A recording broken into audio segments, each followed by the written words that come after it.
It's crunch time tonight here on Sports Channel. We're at the Kansas Coliseum in Wichita, Kansas, and tonight it's the Cleveland Crunch in their second road game going up against the Wichita Wings. A pleasant good evening, everyone. I'm John Paul Della Camera. Alongside me, former MISL All-Star Ty Keogh. We're proud to be your Sports Channel team for 10 Cleveland Crunch games this season. And Ty, they call the Cleveland Crunch an expansion team. Maybe that's a misnomer. Granted, they're a first-year team, but there's going to be a lot of very familiar faces for Cleveland fans watching tonight. There are established players in this league who've proven that they can score goals. There's also quite a few familiar faces from the former Cleveland team, the Cleveland Force. And starting right off the top, you have to mention Kai Hoskevy, who comes back to Cleveland now as a player coach. So that's an interesting angle there. Also, you've got Mike Sweeney, Bernie James, Benny Dargle, Dennis Mepham. A lot of familiar faces, a lot of established players. A couple of familiar faces, too, for MISL fans that I think will be very interesting in Cleveland Crunch uniforms. Pato Marhetic, who did a lot of damage against Cleveland teams in the past, and Hector Marinaro, who actually started his career on the reserve team. He comes back to Cleveland, though, as a star. He is a star. He's a bona fide star in this league, particularly because of his goal-scoring prowess. This man, when he's around the goal, he's electrifying, he's explosive, and he can score at any time. Let's talk about the team they'll be facing tonight, the Wichita Wings. You'll notice one big guy absent, and that's Erik Rasmussen. He's going to be playing outdoor soccer now in his native Denmark. But I think, Ty, any team that has Chico Borja, and for Cleveland fans, Peter Ward, is going to be dangerous. They are. They play so well in this building. Also, they get strong support from their fans. And for them, they're looking for another victory in the conference, in the division against the Cleveland Crunch. They'll be fighting it out for one of those playoff spots in the division.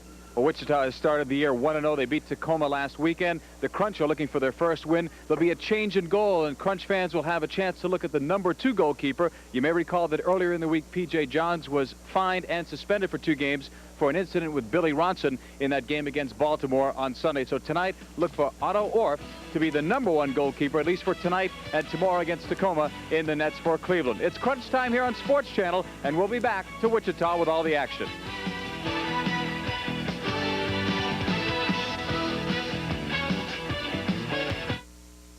Tomorrow at your 3 Spitzer Chevy Auto stores, you can get a brand new 1990 Cavalier or S10 pickup for the same price as a leftover 89. We specially purchased dozens of these fuel-injected front-wheel drive Chevys for our introductory sale. And while they last, you can get a brand new 1990 S10 pickup for just $69.95 or a brand new 1990 Cavalier for just $79.95. These 1990s will sell quickly. Hurry in for best selection tomorrow at Spitzer Chevy in Northfield, North Canton, and Grafton.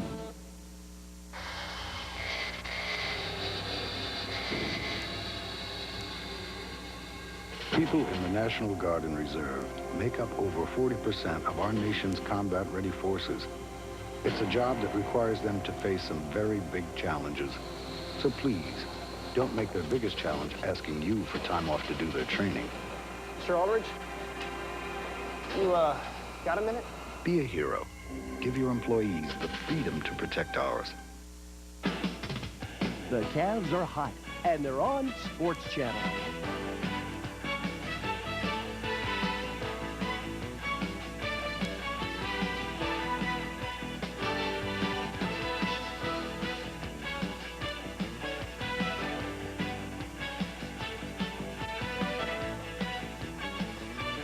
The Cleveland Cavaliers challenge the Indiana Pacers Saturday at 7:30 p.m. live on Sports Channel. Get on Gretzky's stick, he shoots, he scores!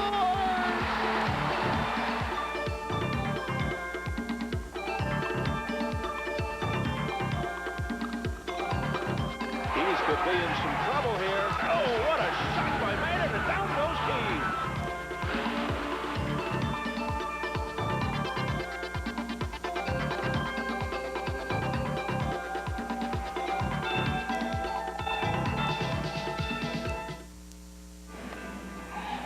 Welcome back, everyone, to the Kansas Coliseum here in Wichita. We welcome Crunch fans on board. I'm John Paul Della Camera, along with Ty Keogh. It's great to be broadcasting soccer back to Cleveland, which has been the most successful city in indoor soccer since the MISL has been around. And congratulations to the majority owners, George Hoffman and Stuart Lichter, for their hard work in getting the franchise done, and the president and general manager, Al Miller, for pulling all of the strings together to get the Crunch ready. Let's take a look now at the goalkeepers for tonight's game, and a player to watch most certainly is this man. Otto Orff has got great size at 6'2", 190, and he told me before the game he learned a lot last year backing up Victor Nogueira in San Diego when Zoltan Toth went down. On the other side, they're high on this man, Ron Fearon, only a couple of goals in 89 minutes. And during exhibition play, he had gone almost 80 minutes without letting up a goal. He's an interesting story, but he's new to the indoor game, and I think Kai Haskavy and his teammates will try to test him, perhaps, Ty, using the boards maybe more than they would normally against the new keeper. It's always a big transition for goalkeepers that have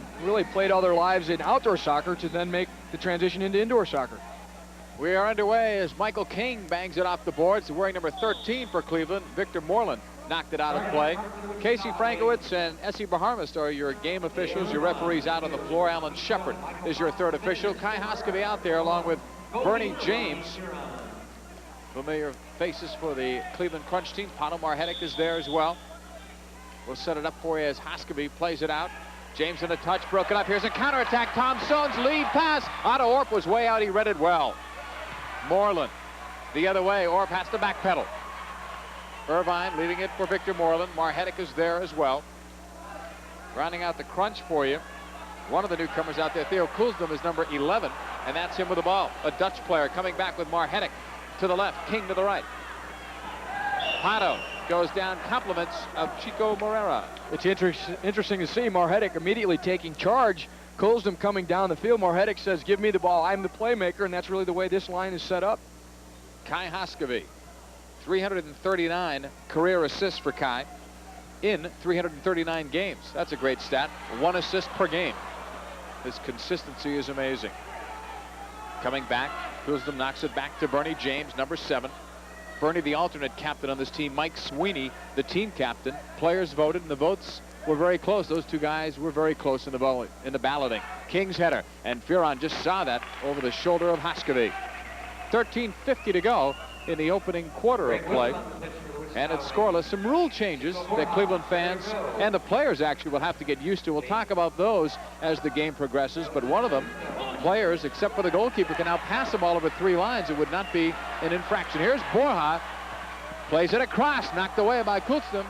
Played in front, and that's knocked away. Crunch break it out with King, and Rowe comes back. Here are all the rule changes. No more 6 fouls. Any field player can pass it over 3 lines with the exception of the goalkeeper. You can change the keeper on the fly, especially if your team's trailing. Red lines have been moved out, and the penalty kick has been replaced by the shootout. Makes it a little more challenging, maybe a little more exciting. Here's Borja on the right side. Off the boards, blocked by Otto Orf. And now Bernie James will take it. Number 23 out there is the Crunch number 1 draft choice, Simon Keith, and now Marinaro is out there as well, along with Mike Sweeney. That's the unit. Marinaro, Sweeney, and Simon Keith up top. Dennis Mepham and Bernie James, who more than likely will get a breather now, if he can, as the wings break it up. Peter Ward in the corner. Simon Keith trying to play it across, blocked. Anybody's ball, and now Tom Sohn takes it, knocked away by Dargle. We see Keith playing as the top forward, and Hector Marinaro and Sweeney playing as the midfielders trying to run off of him, and that's really the best role for Marinaro because he sweeps in and is able to get his shots on goal. It's Keith that has to hold the position all the way up top. There's Hector Marinaro, 47 goals last year with LA. Keith, good job to hold it. Marinaro tries to break in. Fearon got a piece of it as Marinaro went down, waiting for a call. Well, a perfect illustration of what I was just talking about. Simon Keith holding his position, Marinaro running off of him, trying to create the opportunity on goal. The wings with Greg Willen. Right side Rowe. Broken up in the corner, Mepham. To Marinaro. Number 21, Hector Marinaro, to Simon Keith, 23, off the referee. Good break for the wings, and then they overrun it. And the referee is considered to be part of the field. Mike Sweeney, team captain, off the glass for Marinaro. Couldn't handle the carom. Good turn. And the cut from Hector, the left-footed shot is blocked and played back to the keeper. Pedro DeBrito helping out there. Now coming back on the right side, this is Mike Fox. 17 goals a year ago. That's his career best against Mepham. Up for Borja, who was hit. It's nice not to have to count the fouls now. But you'll see more penalties, I'm sure, this year, and more power plays, and the end result, more goals. Borja lifting off the glass, stays in play. Moreland headed out by the speedy Paul Wright, one of the faster players not just on the Crunch but in the entire league. Sent up by Orf to Marhetic. Pato for Haskavy. Now back to Dargo. Plays it well up for Mepham. A lot of experience now in the back line, and they want Mepham to stay home a little bit more. They want to concentrate first on defense, but right now...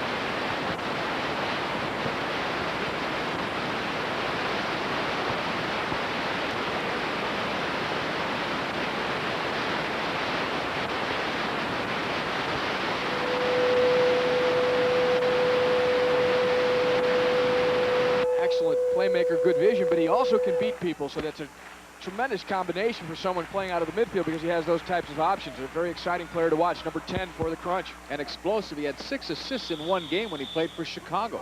That's a week for some people. It's a scoreless tie in the opening quarter with 10:42 still to play. Marhetic. Facsimile. Again, technology is revolutionizing our business environment.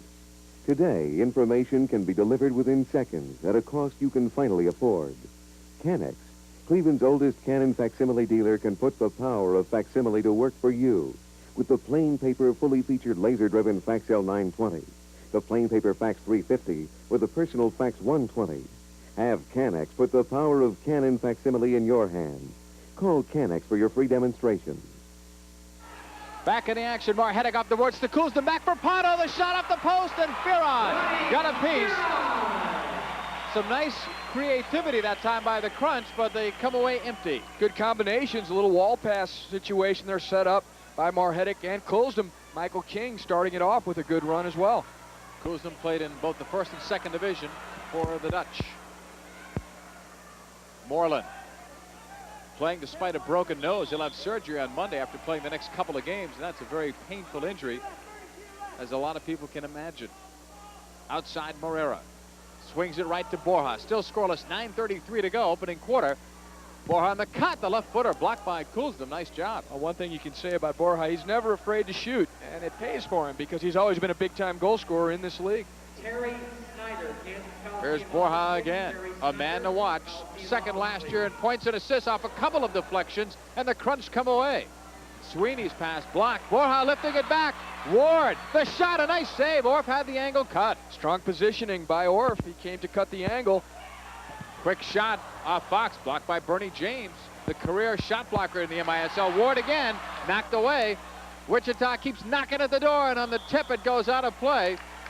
Well, the Wings really let loose with the firepower, but the Crunch showed what they've been showing so far in the early going, that defensively they're at least ahead of their offense. Right now, we'd like to remind everyone that this copyrighted telecast is presented by the authority of Summit Soccer Associates Incorporated and is intended for the private, non-commercial use of our audience. Any publication, reproduction, retransmission, or other use of the pictures, descriptions, and accounting of this game without the express written consent of Summit Soccer Associates Incorporated and Sports Channel is prohibited. On that last flurry by Wichita, a familiar face to Cleveland fans, Peter Ward took one of those shots. Borja lifting it. A swinger from Moreland, but it was blocked wide. Looked dangerous. You could hear the danger, how hard he hit it. Coming back, Mike Fox with 8:45 to go. Scoreless opening quarter. Ward on the turn. Blocked once, and Dargle with a nice job. Got some support from James and Dennis Mepham. Mepham and Dargle each sat out last year, preferring to stay in Cleveland. They had other offers, but they loved the area so much they didn't want to move. Well, with the high pressure here by Wichita, you see a lineup here with 3 defenders in it. You've got Mepham, Dargle, and James all playing out here. Kai Hoskeby probably trying just to settle the game down and solidify the team defensively. And Bernie James and Victor Moreland, look out. Look out. I'd like to have a little microphone down there to hear that. Well, they had traded fouls already. Bernie James earlier fouling Moreland. Here's Moreland going over the top of the ball to get a piece of Bernie James's leg. James not pleased with it. He sees that Moreland did not try to play the ball, tried to stick Bernie James, and Bernie James not going to allow that, have someone do that to him, much less anyone else on the Crunch team. Tom Stone will play it back to Murray. The bottom line was that they almost forced a mistake, though, by the goalkeeper, Ron Fearon, so they were doing the things that they wanted to do. And that was a great switch of the ball outside to James when they were in trouble. The Crunch back deep in their own end. 7:48 to go, first quarter. Crunch in the Wings, no score. Dargle knocks it away. Right side to Paul Wright. Wanted to find Marinaro, but it goes away. These same Wings will be the opposition on November 18th when the Crunch have their home opener at the Richfield Coliseum, and they're hoping for a big crowd in that one to welcome indoor soccer back to Cleveland. And Kulsdom welcomes a player down there. Hunjak. So there'll be a restart right at the red line. Just a simple look at the foul. And maybe a little embellishing off the boards. It'll come back now to Marhetic as we're back live. Right side to Paul Wright, almost broke free. Willen was there to stop him, and Terry Rowe. And it's whistled down right there in front of SU Bahamas. Another restart, it's out to DeBrito. 7:10 to go, scoreless opening quarter. The crunch in the wings here in Wichita. DeBrito lifting it for Willen. A left footer blocked on the short side. Otto Orff has done a good job cutting the angles, not giving Wichita too much to shoot at. All right. Played for the champion San Diego Sockers last season. That was a nice shot of the physical contact that goes on in an indoor soccer game, particularly along those boards. Some vicious infighting there. You got a couple terriers there. Paul Wright. Here we see it again.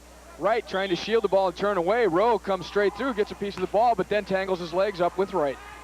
Back live, it's Greg Willen on the left side. Returning to Wichita, he's played for several teams over the last few years and has now come back, scored a goal in his first game, regular season game, since returning to Wichita last weekend.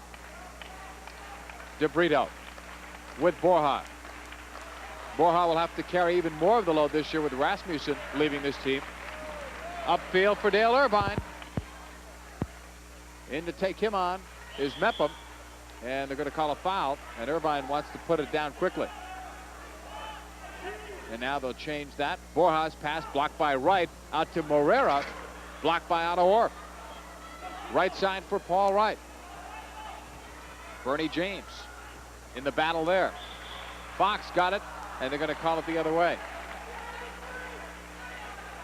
So Wichita will put the ball in play with 6:10 to go in the opening quarter. Morera's pass off the boards right there, cut off Borja nicely. Pass almost picked off by Moreland. Nice job. Marhetic just ran over the ball. That's where the veteran will help you. Well, some vision. He realized that Mepham was moving in behind him. Speaking of vision, one of the great readers of the game, Hoskovy will score on the far post shot. He saw that Fearon had committed himself in the crunch, take a 1-0 lead.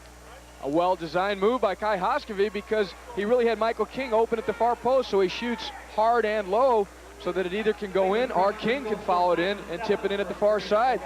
Here it is, Hoskovy streaming forward through the midfield. He looks opposite side to King. King is there, so he drills it low and hard to that side, but King didn't have to do anything because the ball went straight in off the inside of the far post. Dennis Mepham has the assist. So the crunch, like they did against Baltimore, go up. You know, in that game, Ty, they were ahead 3 different times and played well enough to win it. But then in the end, when they lost P.J. Johns and then they were having to play shorthanded as much as they did, then things seemed to fall apart and luck wasn't on their side as well, as most of the players had said. But to come out here on the road again and get the very first goal of the game, that's a nice touch. And we're going to see again the skill of Hoskovy and watch what it's like from his point of view. Well, the interesting part, Michael King on the far side. Hoskovy takes a look at him. The defender has to kind of float that direction to cut out the pass. It leaves the angle for the shot, and Hoskovy places it so perfectly, low and hard to the far side. If in case it's a little bit wide, King is there anyway. 9:07 the official time of the goal. Kai Hoskovy getting it, and Mepham will draw the assist on it. So the Crunch get on the board for the first time tonight and will take the lead.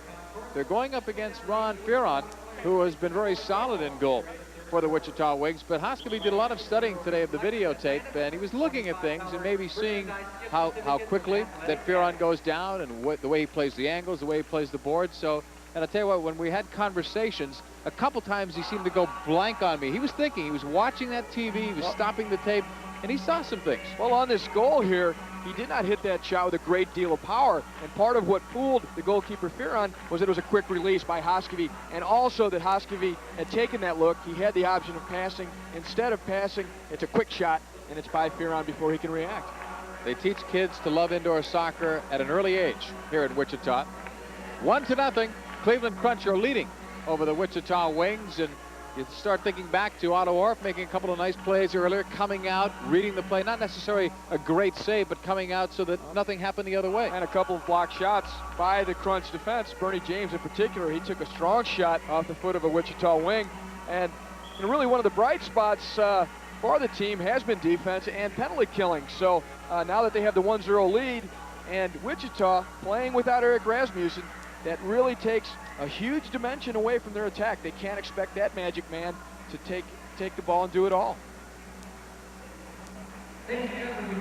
Once again, ready for all of the action.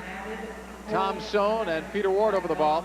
Don't forget, tomorrow night, the Crunch are in Tacoma. You can hear that one on the radio side with Mike Snyder on WERE Radio 1300 on the AM dial. So that's tomorrow night as this team remains on the road. Then they'll play in St. Louis next weekend, and then all things pointing towards that big home opener on November 18th against Wichita.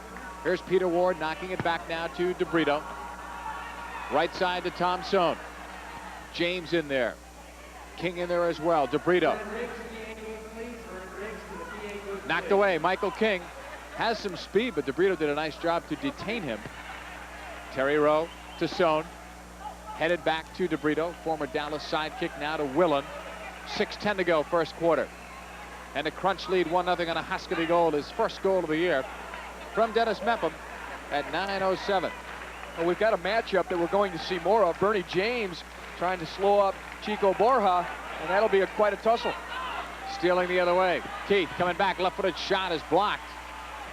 Coulsdon will take it. Number 11 for the Crunch. With room, but the shot blocked by Borja and Rowe. And here come the Wings. The lead pass. Orff is way out, and he got a foot on the ball. And it goes out of play.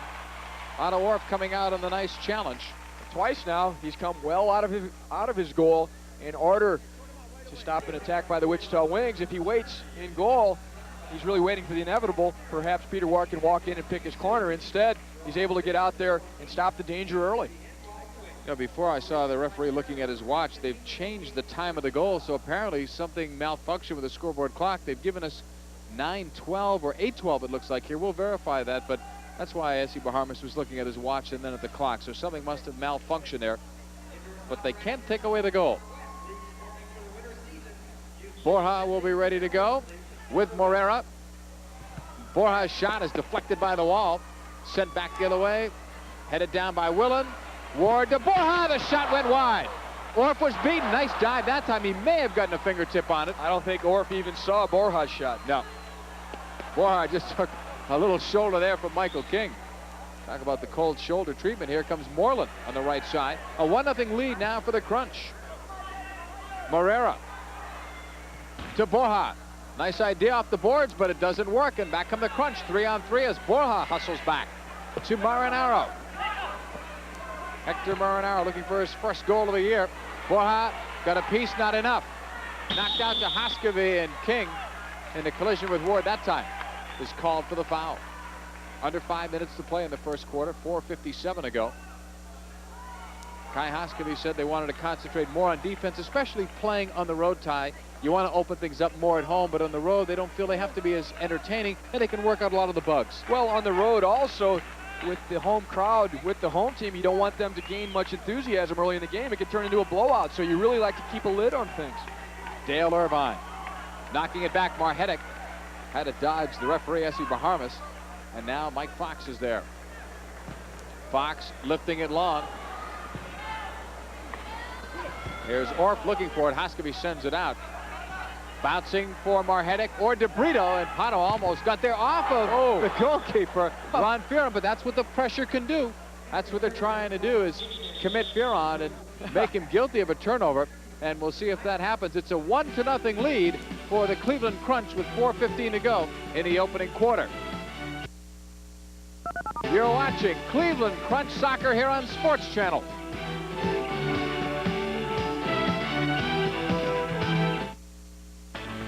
Turn on Sports Channel any night of the week for exciting sports action. It's over center. The pass to Chelios picked off. Gilmore cutting in on Bois.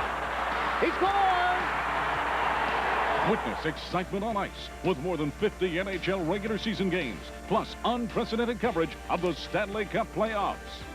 It's a race, and Ismail is gone. Touchdown, Notre Dame. Follow the Notre Dame tradition with a full slate of Fighting Irish sports featuring top-ranked football and basketball.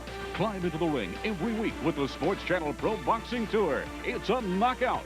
Tune in to Sports Nightly for up-to-the-minute scores, highlights, and news before and after every event. And there's more, including the National Federation High School Game of the Week, daily thoroughbred racing, the Boston Marathon, professional tennis, top college basketball action, and international amateur events. Turn on Sports Channel for exciting sports.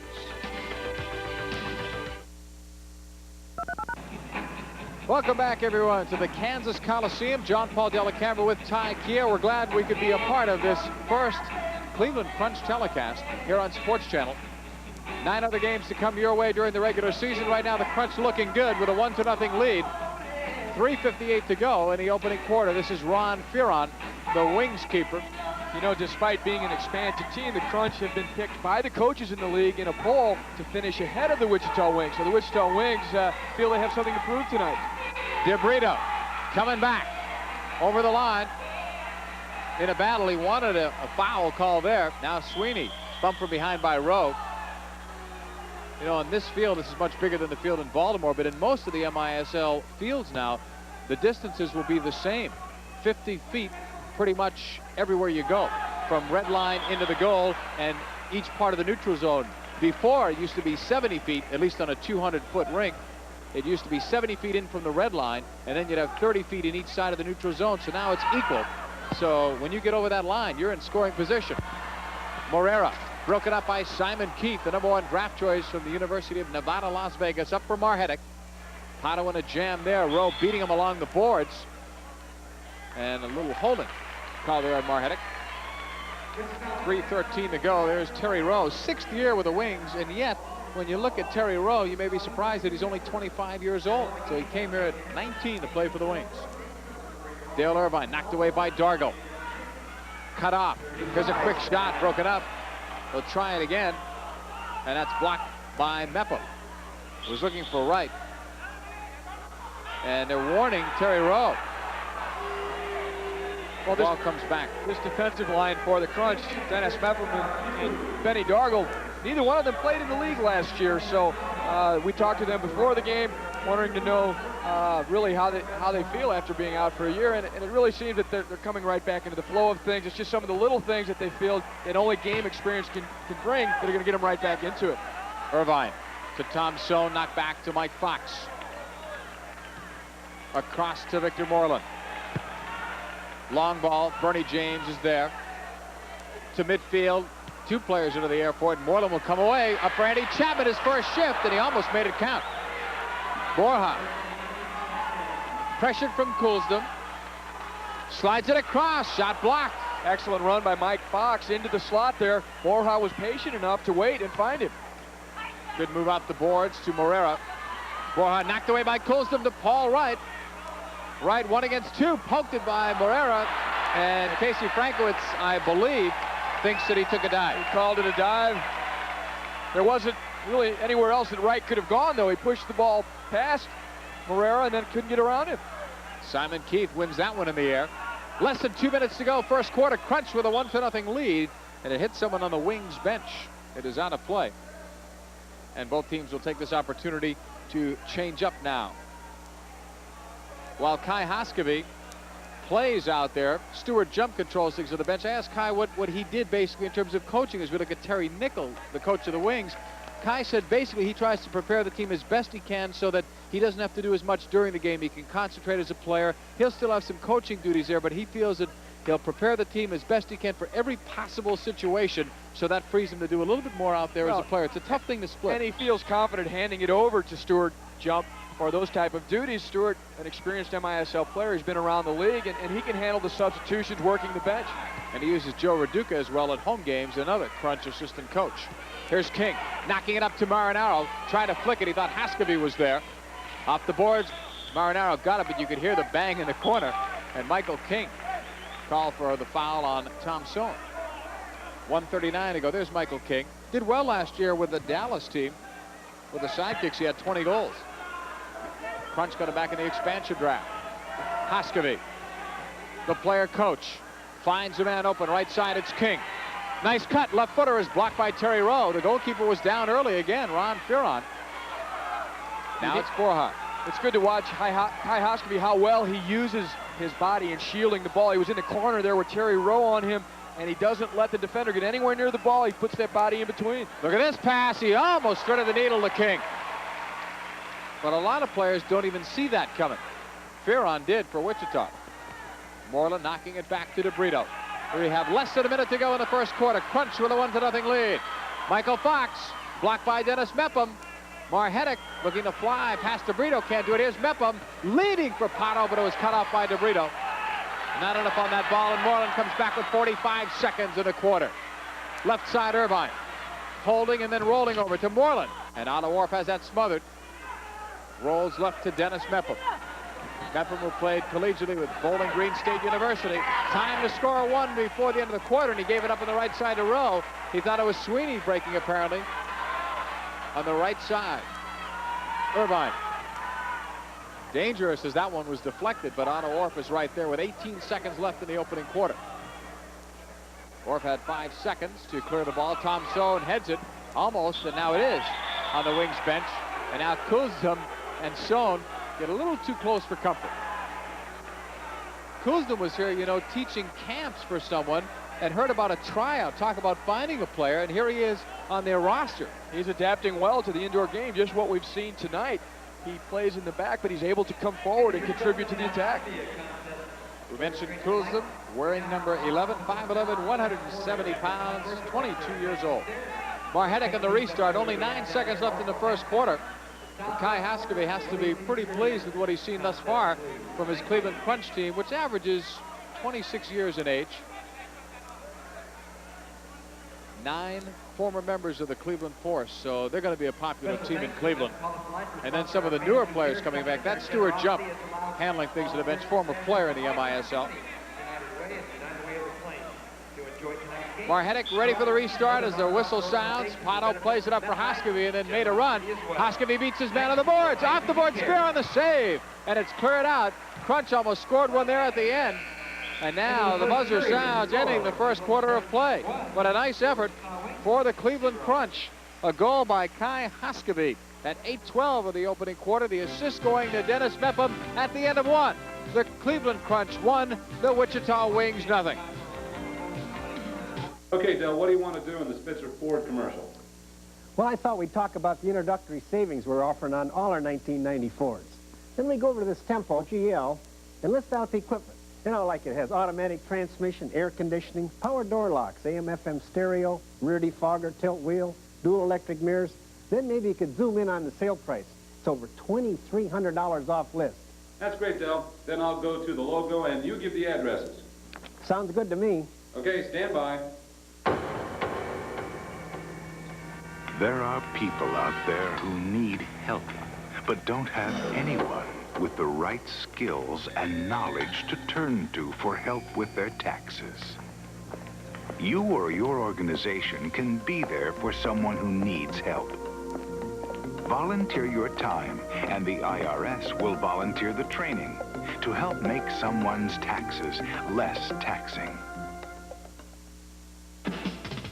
The Cavs are hot, and they're on Sports Channel.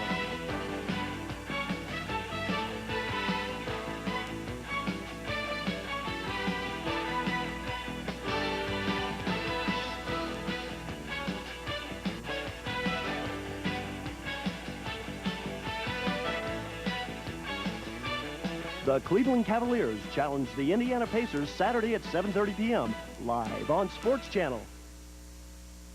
But I say this, the most difficult thing to do in sport, I would offer, is to strike a baseball. This guy, Boggs, is the best hitter in 50 years. Oh, come on. I don't want Boggs. I know that I'm going to get bombed with letters because I'm going to tell you that I like Bill Lamb. Very good player. This is how high he gets on his jump shot. In fact, a lot of times his toe doesn't even leave the ground. But what's different? All right, gentlemen, we're ready to roll. Welcome back, everyone. We remind you that Sports Channel will present Notre Dame football live on Saturday, November 4th at 12 noon. The Midshipmen of Navy take on the Fighting Irish in their 63rd series meeting. Notre Dame football, and it's here live on Sports Channel. Well, Ty, what can you tell us about the opening quarter of play? Do stats tell the true story? Do they lie a little bit? got 9 shots on goal for Wichita, and they did have more shots, especially in the early going. Cleveland seemed to have a tough time getting their bearings. A couple good saves by Otto Orff, good positioning, good angle cutting by him, a couple blocks by the defenders.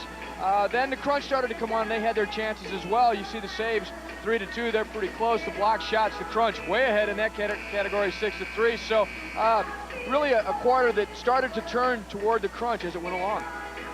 Only one goal that was scored, and let's look again. Hoskevy just streaming through the midfield. He's got a few options here, including Michael King, who's over at the far post. He elects to shoot quick and low and is able to beat Fearon at that far post. A nice shot by Hoskevy, and he disguised it well because he faked a little bit of a pass, a look to Michael King before he slotted it home. So you lead by example, don't you? And the player coach, Kai Hoskevy, is the one who ends up scoring the first goal of this game and the only goal of this game at this point. So the Cleveland Crunch have the lead. A reminder that the Crunch home opener comes up against the Tacoma Stars. That's Chris Vaccaro's team, Saturday, November 10th, 8:05 at the Richfield Coliseum. Tacoma playing their 0-1 at the start of this season. Off the boards it goes on the right side, or I should say 0-2 at the start, losing the other day to Kansas City and earlier in the week to the Wings. There's the home opener with the Tacoma Stars. Mike Sweeney knocking it back to Dennis Mepham, and right away a little message there from the Wings. Hunjak was recommended by Ninad Ziggy Zaganti. Well, Zaganti's not here, but Hunjak still is. Benny Dargle knocking it back now to Otto Orff. Up for Marinaro. Wanted to hit Dennis Mepham, but now it's DeBrito. Marinaro to Mepham. Rowe helps to break it up with DeBrito. They spring Ward, 2-on-1 with Hunjak. But Dargle is there to make one block. Here's Ward getting free. Cut off by Mike Sweeney. Oh, and Ward getting nailed. Well, Dargle wasn't real happy that when they first contested for the ball along the boards there, it was Peter Ward who muscled Dargle, which you don't expect, Dargle being the bigger fellow. In fact, we're going to give him a hard time about that one after the game, but he goes right back and tries to pay Ward back. Here it comes to Willen off a deflection. It's tied.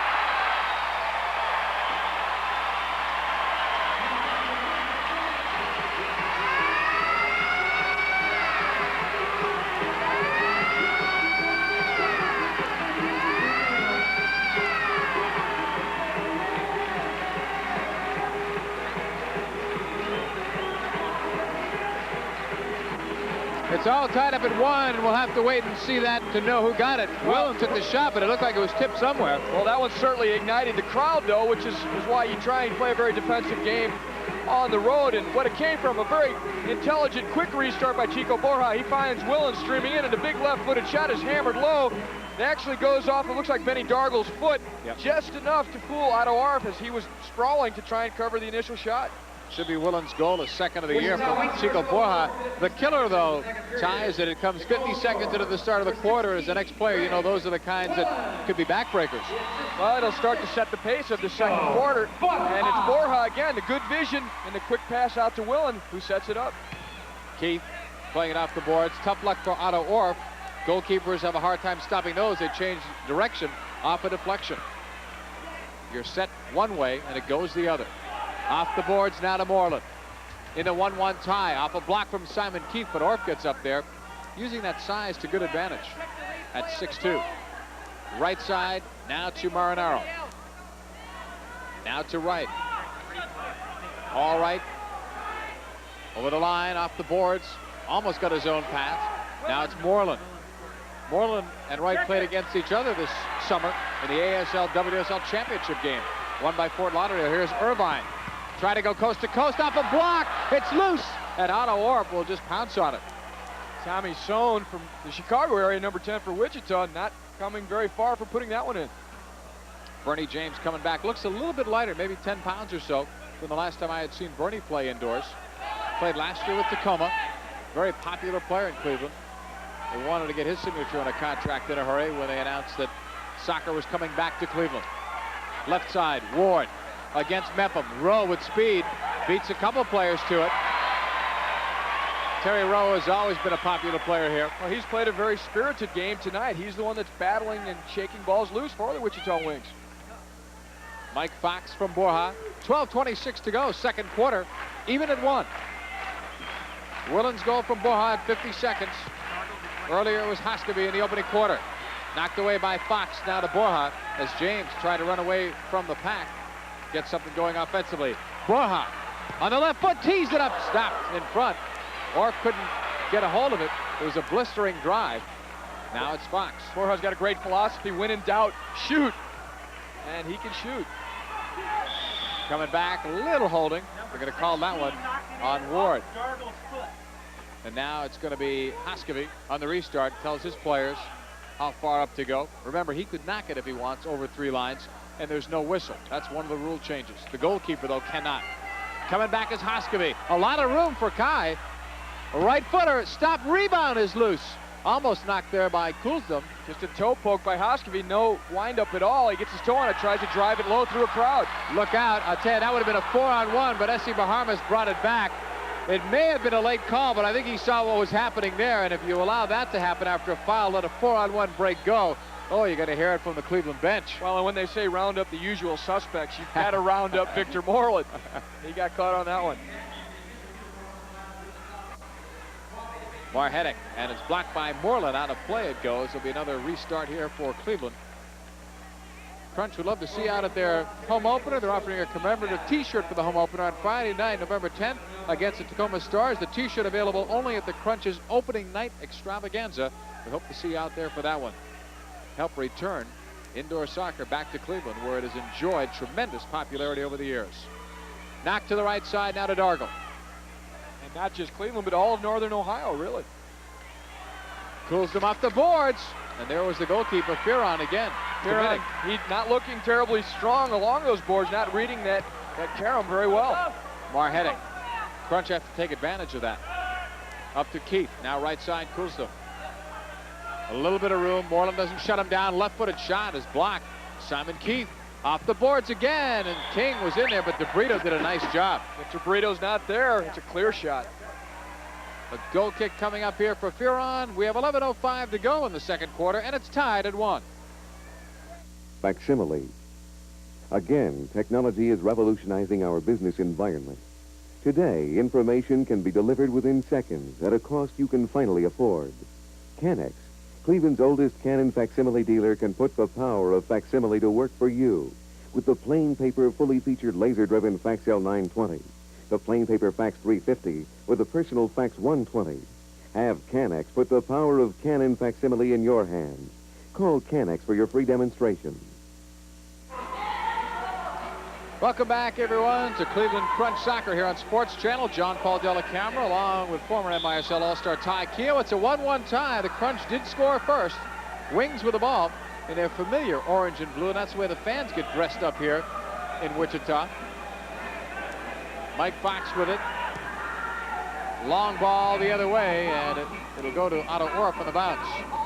And we'll see the game in the MISL now be more wide open. You'll see longer passes as that last one, because there's no longer the 3-line rule for field players, only for the goalkeeper. He's the only one that cannot throw or kick the ball in the air over the 3 lines, the 2 red lines and the center line, which is white. Could really open things up here.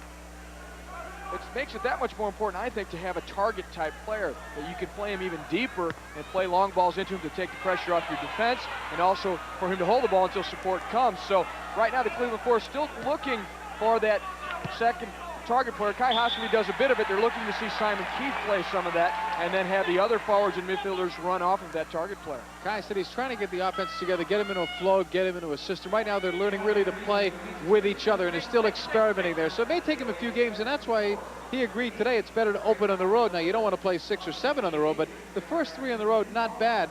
Get the kinks out, and then go home. They're trying to find the best particular roles for the players that they have. And on the road, you're going to be playing a lot of defense. You can experiment a little bit more on your offense.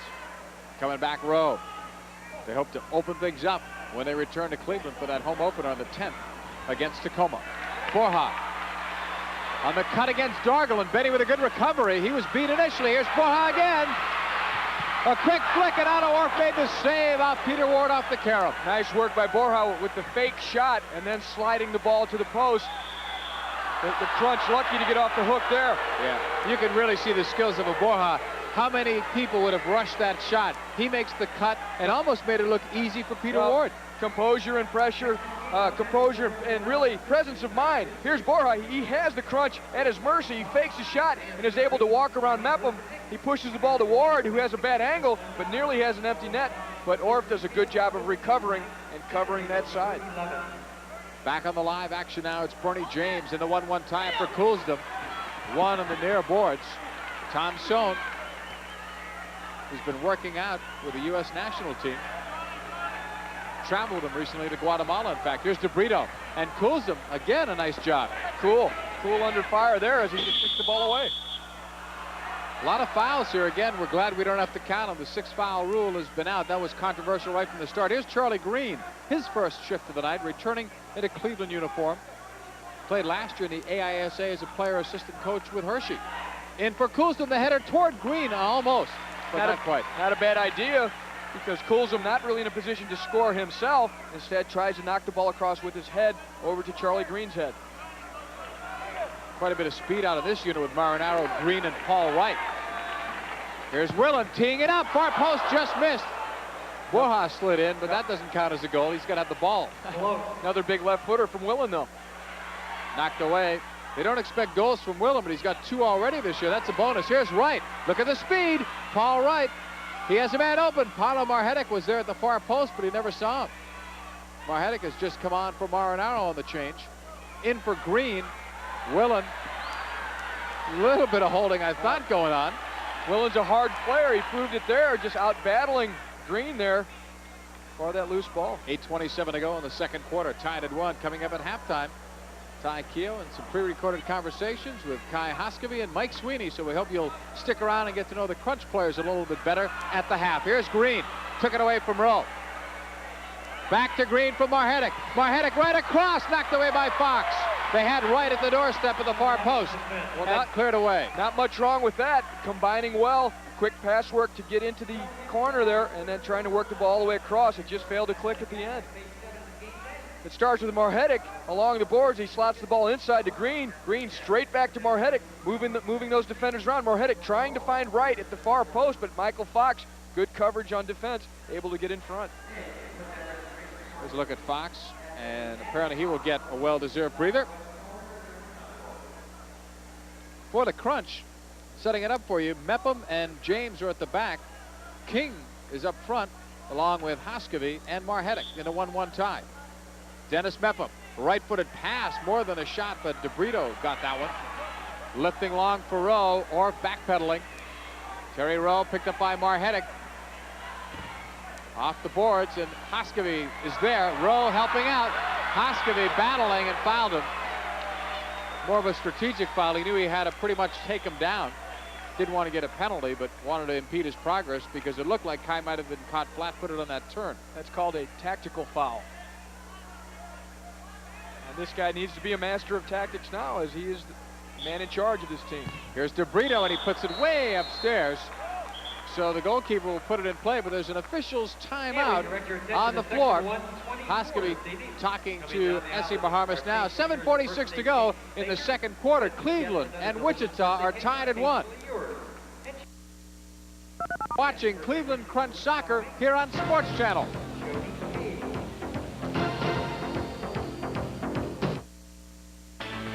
Turn on Sports Channel any night of the week for exciting sports action. It's over center. The pass to Chelios picked off. Gilmore Cunningham on Roy. He scores! Witness excitement on ice with more than 50 NHL regular season games, plus unprecedented coverage of the Stanley Cup playoffs. It's a race, and Ismail is gone. Touchdown, Notre Dame. Follow the Notre Dame tradition with a full slate of Fighting Irish sports featuring top-ranked football and basketball. Climb into the ring every week with the Sports Channel Pro Boxing Tour. It's a knockout. Tune in to Sports Nightly for up-to-the-minute scores, highlights, and news before and after every event. And there's more, including the National Federation High School Game of the Week, daily thoroughbred racing, the Boston Marathon, professional tennis, top college basketball action, and international amateur events. Turn on Sports Channel for exciting sports.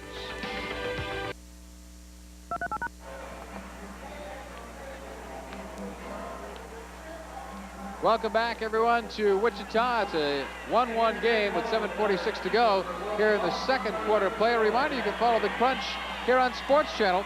Our next TV game will be on Friday, November 24th at 8 p.m. when the Dallas Sidekicks kick off against the Cleveland Crunch. And I got to tell you, Tattoo is back. Offensive Player of the Week. He scored 5 goals in their opener against San Diego. That's the team he scored against. San Diego has never given up that many goals in one game in the history of their franchise. They've had weeks where they didn't give up 9 goals. Tattoo scored 5. He's the Offensive Player of the Week. Mike Dowler, the Defensive Player of the Week, played well against St. Louis on the road, winning in the Storm home opener. Did a nice job as Kansas City already is off to a 3-0 start, leading the Eastern Division. Otto Orff putting the ball down. He's in goal tonight and tomorrow. One of the tough parts for Cleveland, 2 games in as many nights, so forget about high pressure. They'll have nothing left for tomorrow, even if they wanted to. Here's a long throw out, and it was picked off by DeBrito to Rowe. 7:36 to go, second quarter, even at 1. Willen sending it long, intended for Ward. Dargle got a knock on it. Let's see who they're going to give it to. They're going to give it to Wichita on the kick it. Borja coming back on now for the Wings. Benny Dargle, former teammates in Cleveland, now up against each other. As soon as they change jerseys, they're just good friends off the field, but no longer on the field. Borja ready to put it in play. A master at taking the free kicks. Plays it out to DeBrito. Low shot save out of Orff. That's a good save. Right in traffic. He'll throw long. Wanted Marinaro, and he may get it. Coming out with Spearon, and he got the foot of Marinaro, and he's down. There's an injury timeout. Marinaro claiming that he was held by DeBrito on that run, and they were right next to each other the whole way. Otto Orff with quite a toss to try and break Marinaro through, but then the collision then as Marinaro tried to get to that loose ball. You know, they said Orff was very good with his feet. How about on the throw? It's a great toss. Any NFL quarterback would have been proud of this one as he drops it in.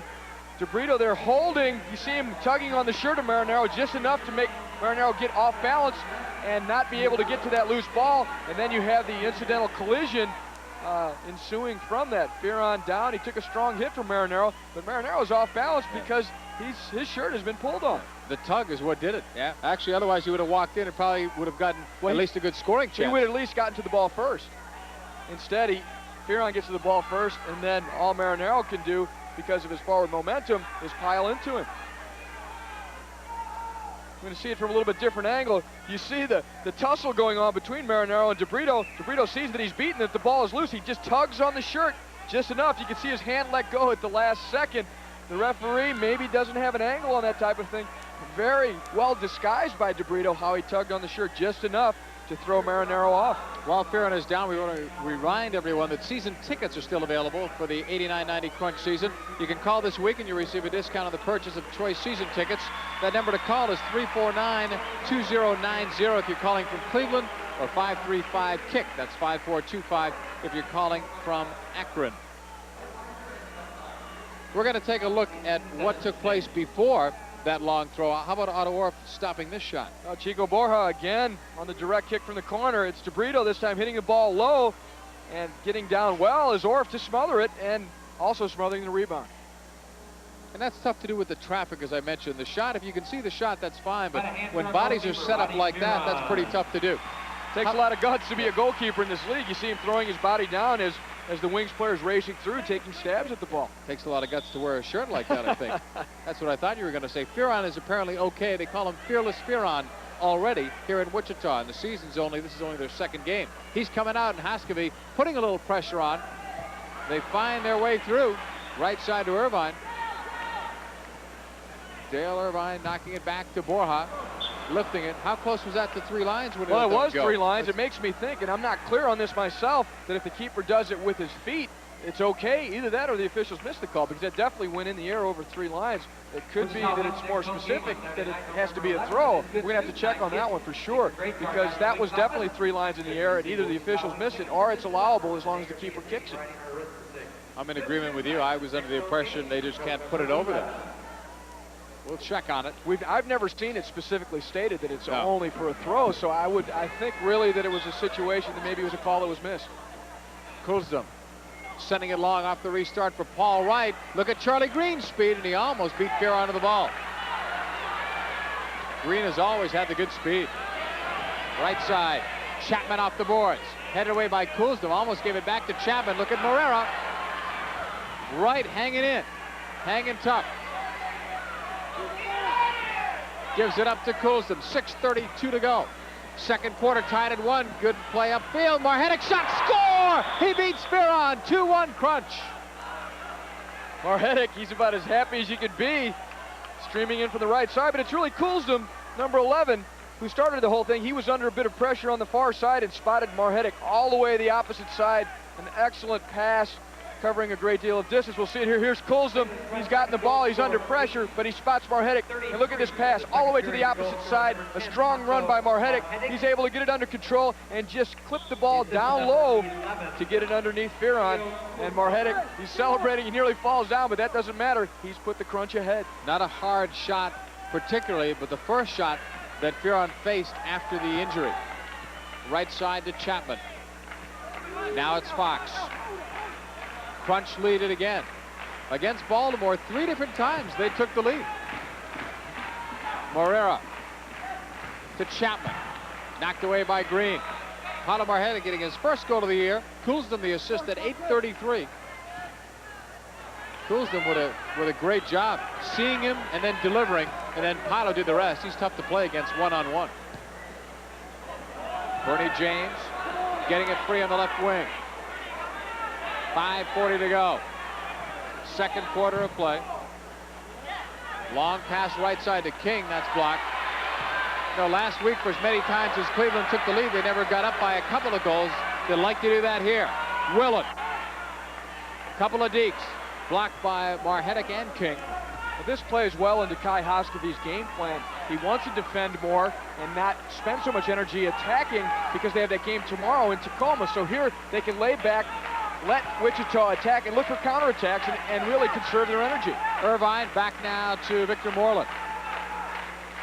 Moreland lifting it for Irvine, wanting to turn. James has him blocked. It comes out right to Coulsdon. A chance here for the Crunch.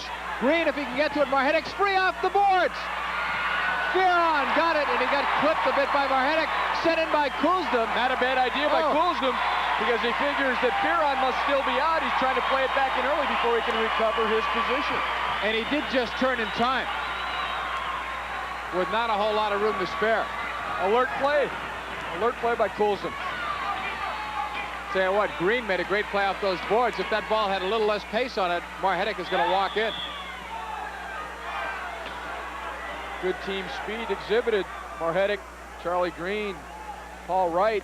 You've got some guys that can really burn. Marinaro.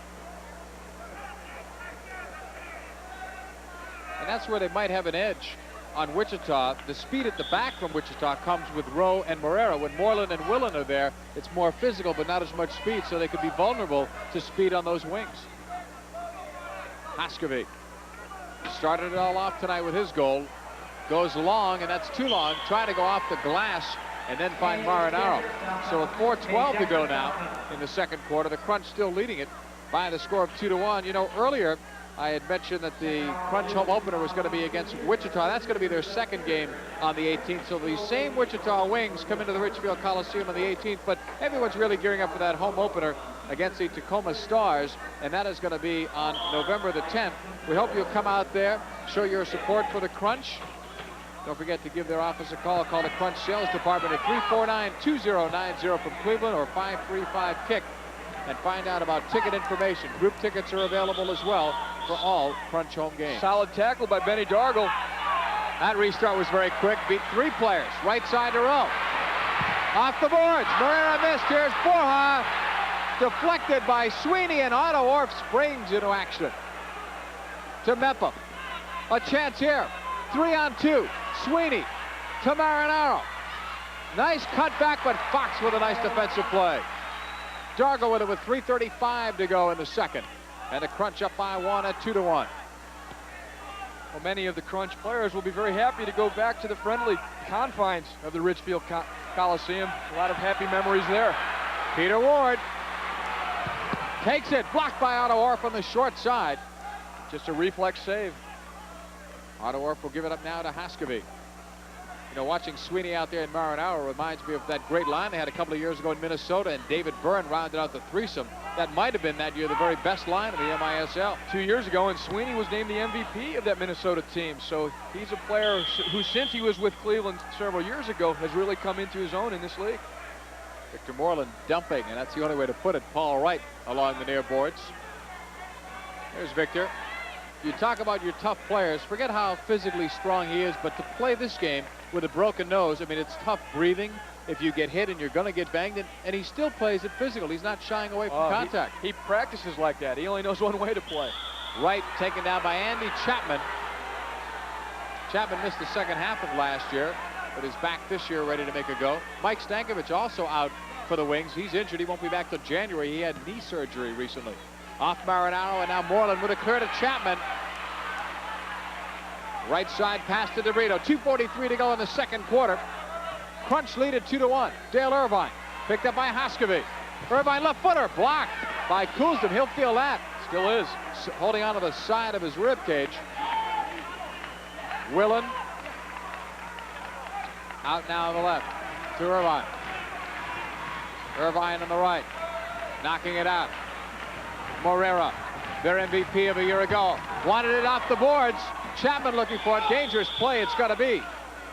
Shoved by Chapman against Argel, so the ball will come out. It'll be the possession of the Cleveland Crunch. Andy Chapman used to play as well in Cleveland. So many. He played in players. Wichita for many years also, so he's got some mixed emotions tonight, I bet. Sure. A lot of familiar faces for him. A lot of great players have passed through Cleveland. There's been some great memories there. So not only can Crunch fans welcome back some of their own, but also welcoming back players like a Peter Ward and an Andy Chapman and a Chris Vaccaro when they come back to Cleveland. Arnally Casamani. Sure, with Tacoma. Yep. And knowing the fans there, they're going to give them a nice response, I'm sure, at least at the beginning of the game. And then they're the enemy. Wright was taken down by Morera. He must have a bullseye painted on that left ankle. Every time he turns, somebody's whacking on it. I don't know how you can argue that. The crowd is booing, but that was pretty obvious. 1:54 to go here in the second. Crunch doing well here, leading it 2-1, playing a very disciplined game here on the road. Green trying to hold it, had it kicked away. Now Irvine. You notice, though, when the Crunch lose it, everybody back, including the offensive players like Amar Hedek. Well, we haven't even seen as much of Simon Keith. They're going with players that are more used to defending, such as Charlie Green. He's been playing as a forward, but he's defending more because that's the style of play that Kai Hoskovy is looking for. Michael King bumping into Terry Rowe.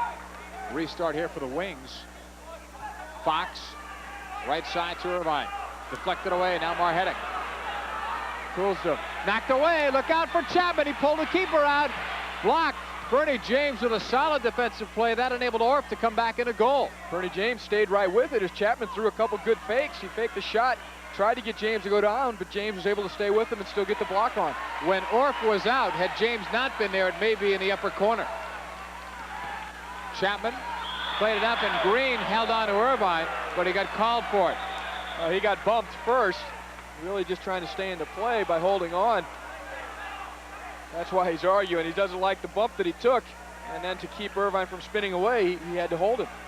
Irvine, a much improved player. Ended up with 26 goals last year. We got some stuff off the ball here. Some elbows, a couple elbows. Well, I saw that. And I think you saw that back at home. The picture told that story. Well, that wasn't the first one. No, I know it wasn't. I know that.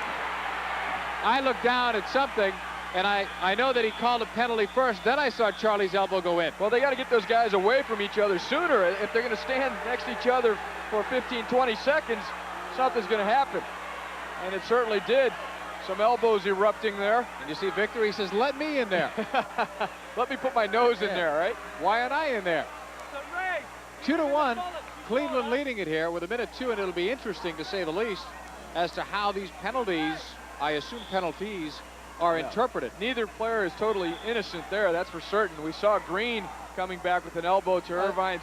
And Charlie is going to go there without a lawyer, and he and Irvine are still talking. They've got to get them apart. Yeah. I mean, it's just crazy to let them keep coming back at each other. Let them cool down a little bit.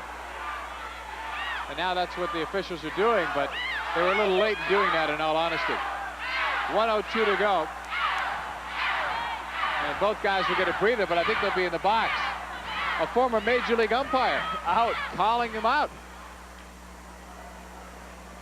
Charlie Green with a long walk to the bench, but I think he may have to turn around and walk the other way. He's going to be making another walk. Yeah. Well, it's good exercise here tonight. The hamstrings won't be tight. Well, Charlie's explaining it, and the way he's explaining it, I tell you, if I'm part of the jury, I buy that. Is that method acting or what? I buy that. He's playing it all out.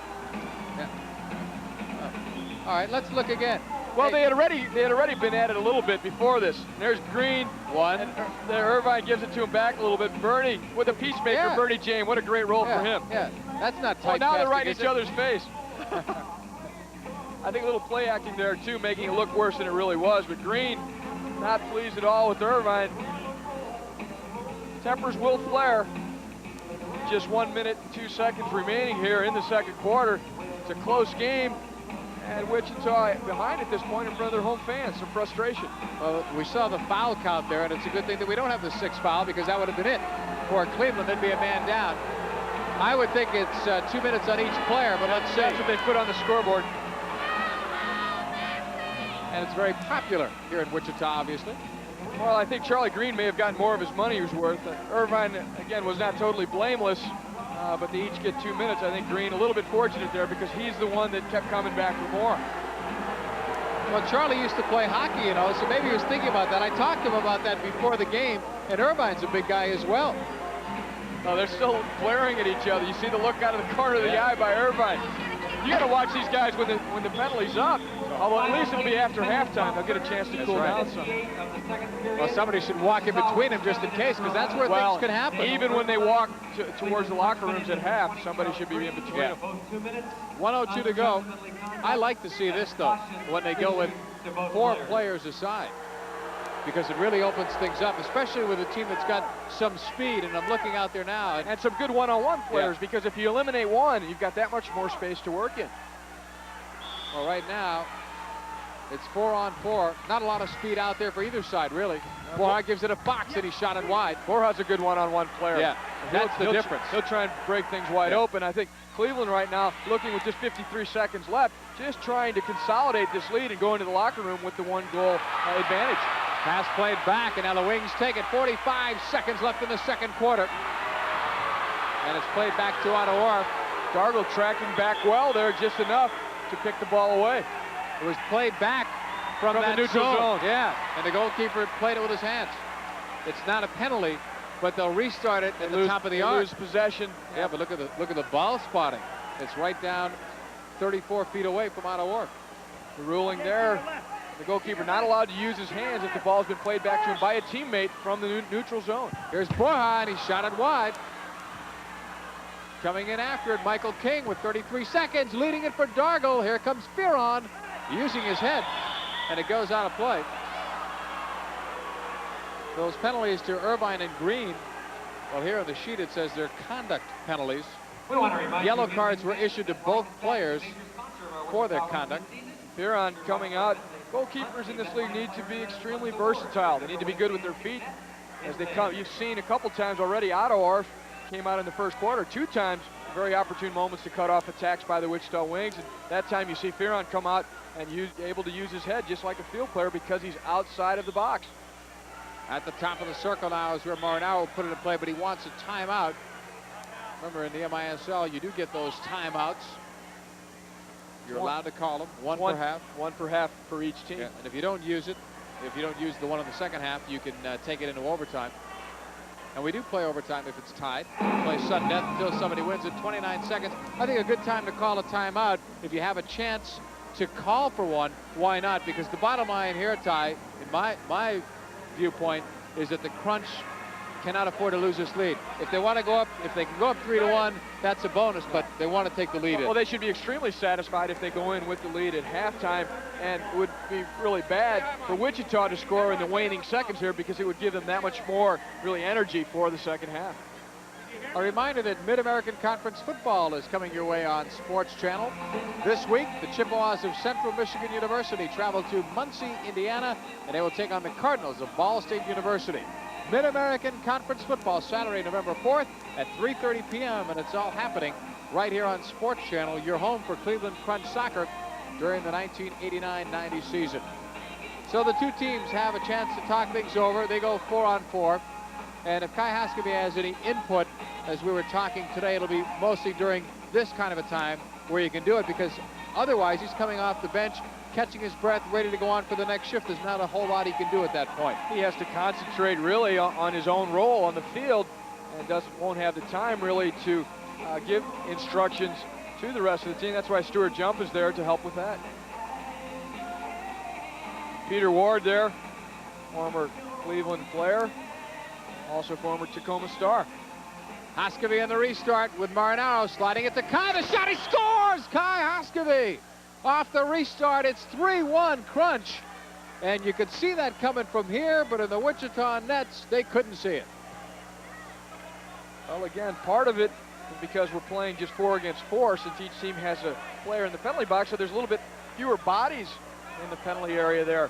And Haskeby able to take advantage of that. Also, they really don't watch him closely enough. You see Haskeby's moving away from the ball. No one really comes out to confront him until it's too late.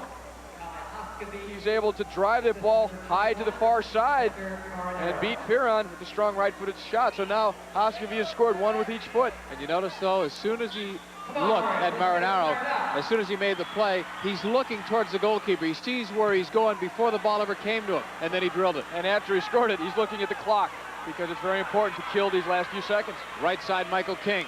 Blocked by Chapman, and now Piron stops it. Piron, and the Wings trail 3-1. Crunch with 9 seconds left. Michael King in there hard. Good job.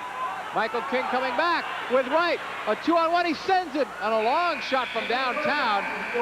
I think he thought there was less time remaining because he had a chance. It was still a dangerous shot, sure. a dipping shot. I think you're right. He was afraid to play another pass with that few seconds remaining, so he tried it, and it wasn't a bad effort. I'm sure players on the bench are yelling how much time is left, and it sounds like you've got less time, and the tendency might be to rush.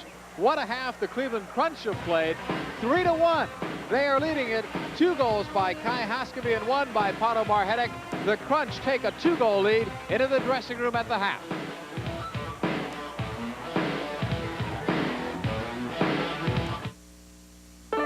Just a fraction of what we spend dining out could help pick up the tab for a good cause.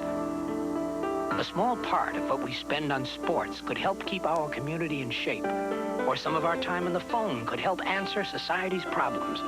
Won't you get involved? By giving 5% of your income and volunteering 5 hours per week, you can really help your community. This year, make it your goal to give 5. What you get back is immeasurable. But I say this, the most difficult thing to do in sport, I would offer, is to strike a baseball.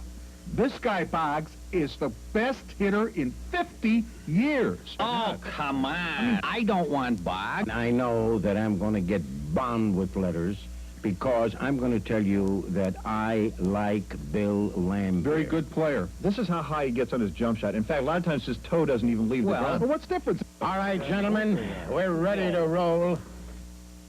Gretzky. Putting it on Gretzky's stick. He shoots. He scores! Lemieux. Vernon. Back up the wing comes to Tandy. Blast one. Oh, and that one snapped out of the air by Vernon. The blistering slap shots. The bone-crunching body checks. The joy of winning. And his pocket picked by Murray. The shot. Hawks win! Hawks win! The network home of the National Hockey League is Sports Channel. The Cavs are hot, and they're on Sports Channel.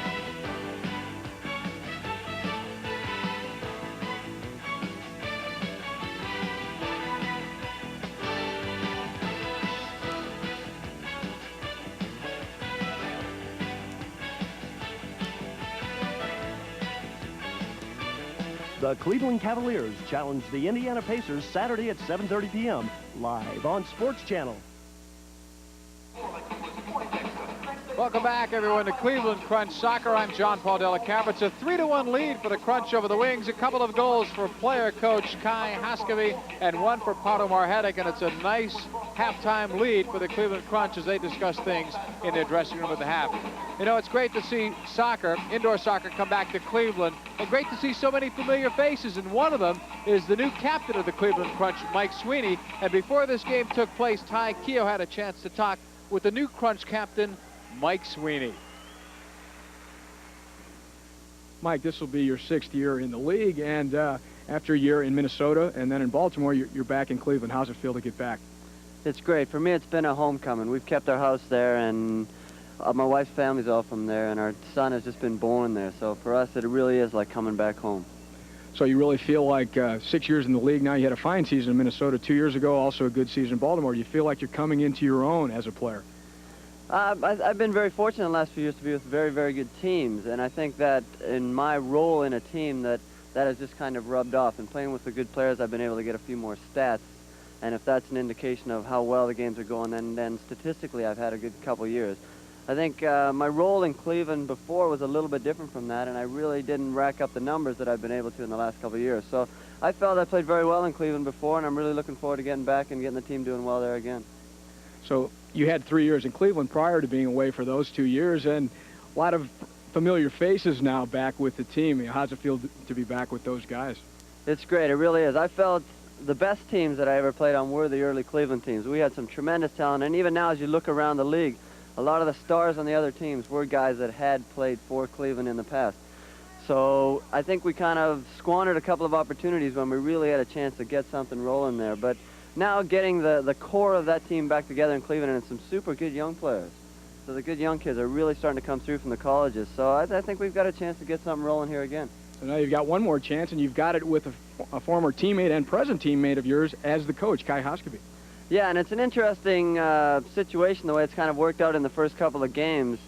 But his job basically is to get the players that we have in a team to sort of get them rolling, to get them into the feel of it. And now a lot of the players are new to the league and new as being professional players. So it's going to take a while till the cohesiveness develops, but I think we've got a good core here and a good base to start from. Do you feel they're coming along pretty well? Yeah, they have. I think a couple of the foreigners that we have are going to do quite well. They really have some super potential. The Dutch player, Theo, is going to be a good, solid player, and then once Bobo figures out the boards and the rhythm of the game, I think he's going to do super. He just has a lot of potential. Well, great. Thank you, Mike. Good luck the rest of the season, and we'll be back with more indoor soccer from Wichita in just a moment.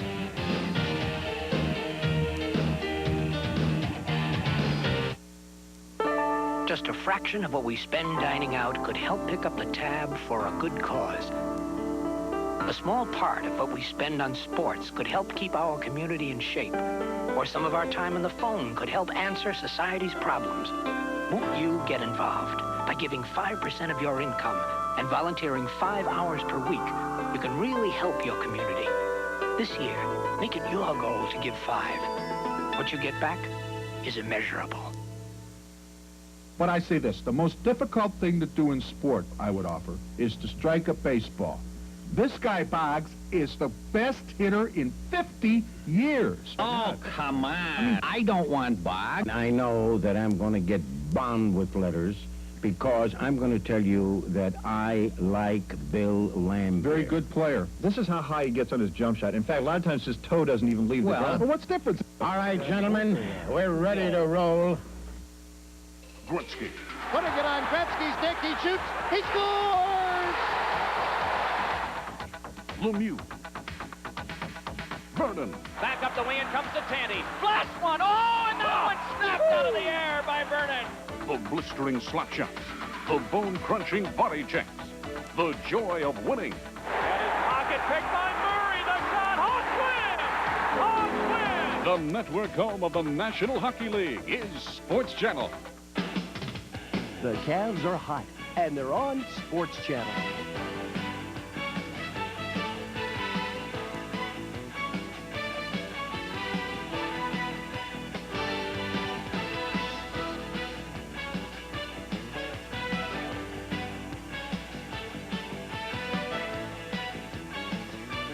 The Cleveland Cavaliers challenge the Indiana Pacers Saturday at 7:30 p.m.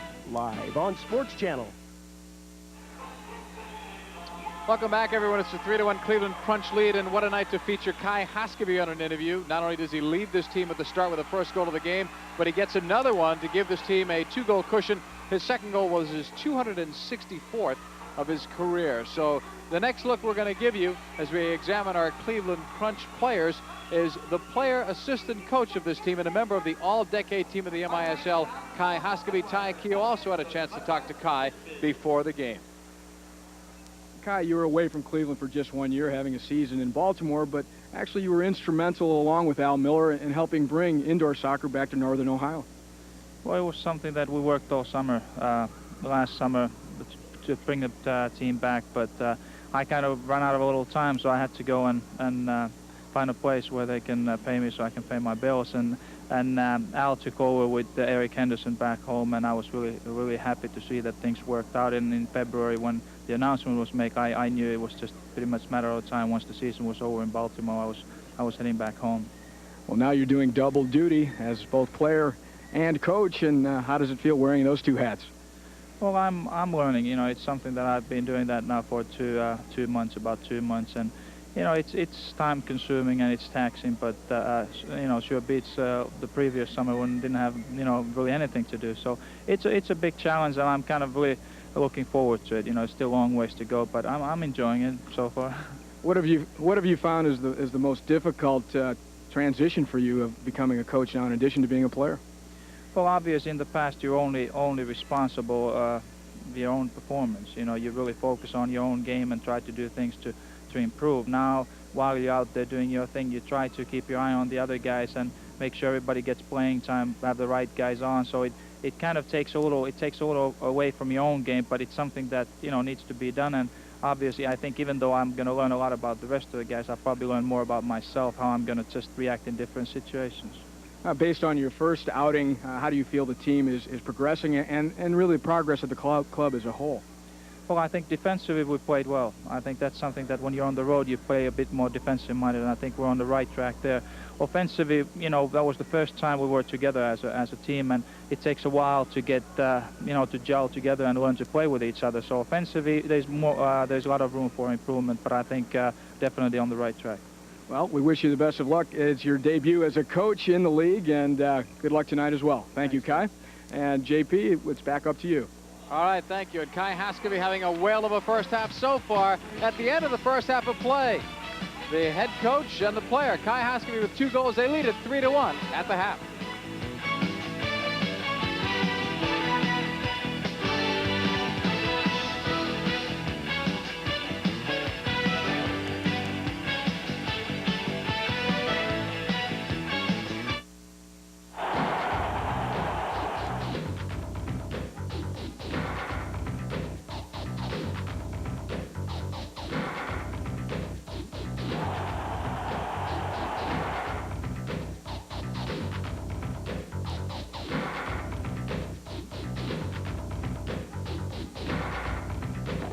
No one buys cars or trucks from the factories for less than we do.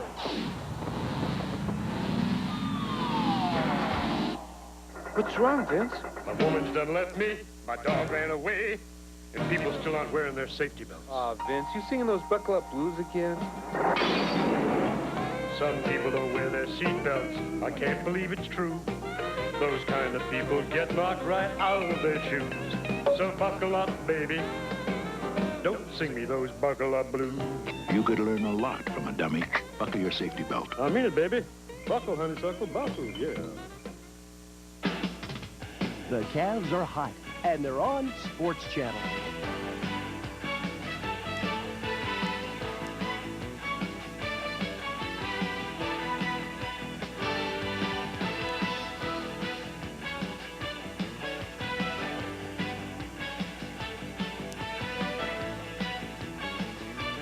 The Cavaliers face off against the Chicago Bulls in the season opener Friday at 7:30 p.m. live on Sports Channel.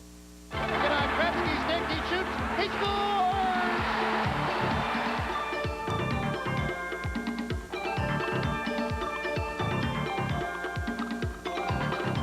Keys could be in some trouble here. Oh, what a shot by Maynard, and down goes Keys.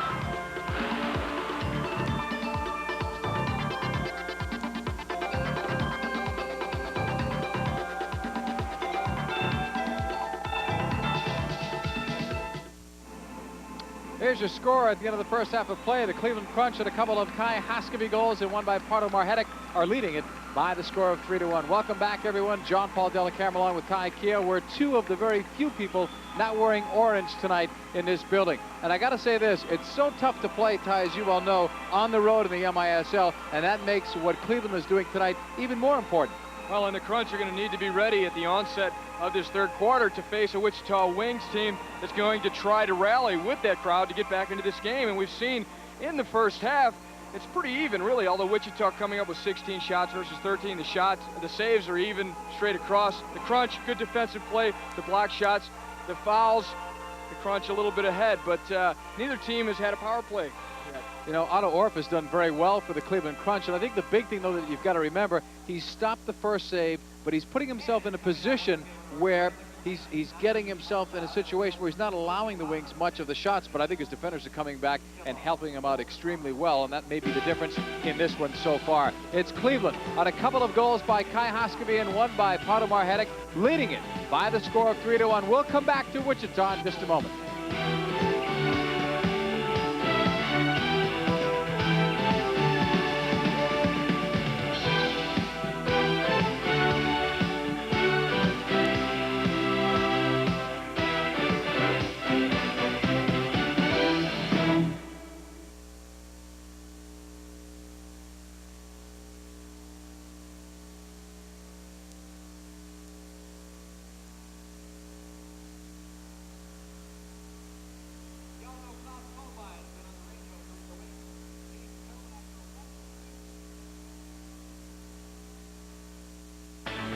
Turn on Sports Channel any night of the week for exciting sports action. It's over center. The pass to Chelios picked off. Gilmore cutting in on one. He scores! Witness excitement on ice with more than 50 NHL regular season games, plus unprecedented coverage of the Stanley Cup playoffs. It's a race, and Ismail is gone. Touchdown, Notre Dame. Follow the Notre Dame tradition with a full slate of Fighting Irish sports featuring top-ranked football and basketball. Climb into the ring every week with the Sports Channel Pro Boxing Tour. It's a knockout. Tune in to Sports Nightly for up-to-the-minute scores, highlights, and news before and after every event. And there's more, including the National Federation High School Game of the Week, daily thoroughbred racing, the Boston Marathon, professional tennis, top college basketball action, and international amateur events. Turn on Sports Channel for exciting sports.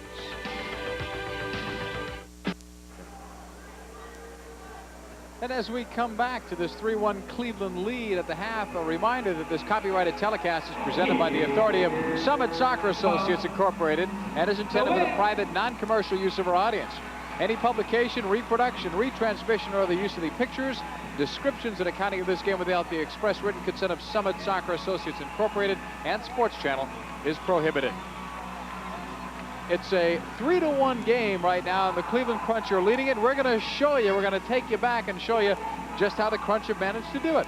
Well, this is the first goal in the second quarter where the Wings were able to come back and tie the game up at 1. Greg Willen, a hard low shot, which was deflected by Benny Dargle just enough to give Otto Orff the problem and not able to score it.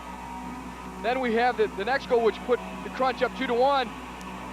Coulsdom finds Marhetic all the way on the far side. Marhetic streaks through, gets the low shot down quickly, and underneath Fearon.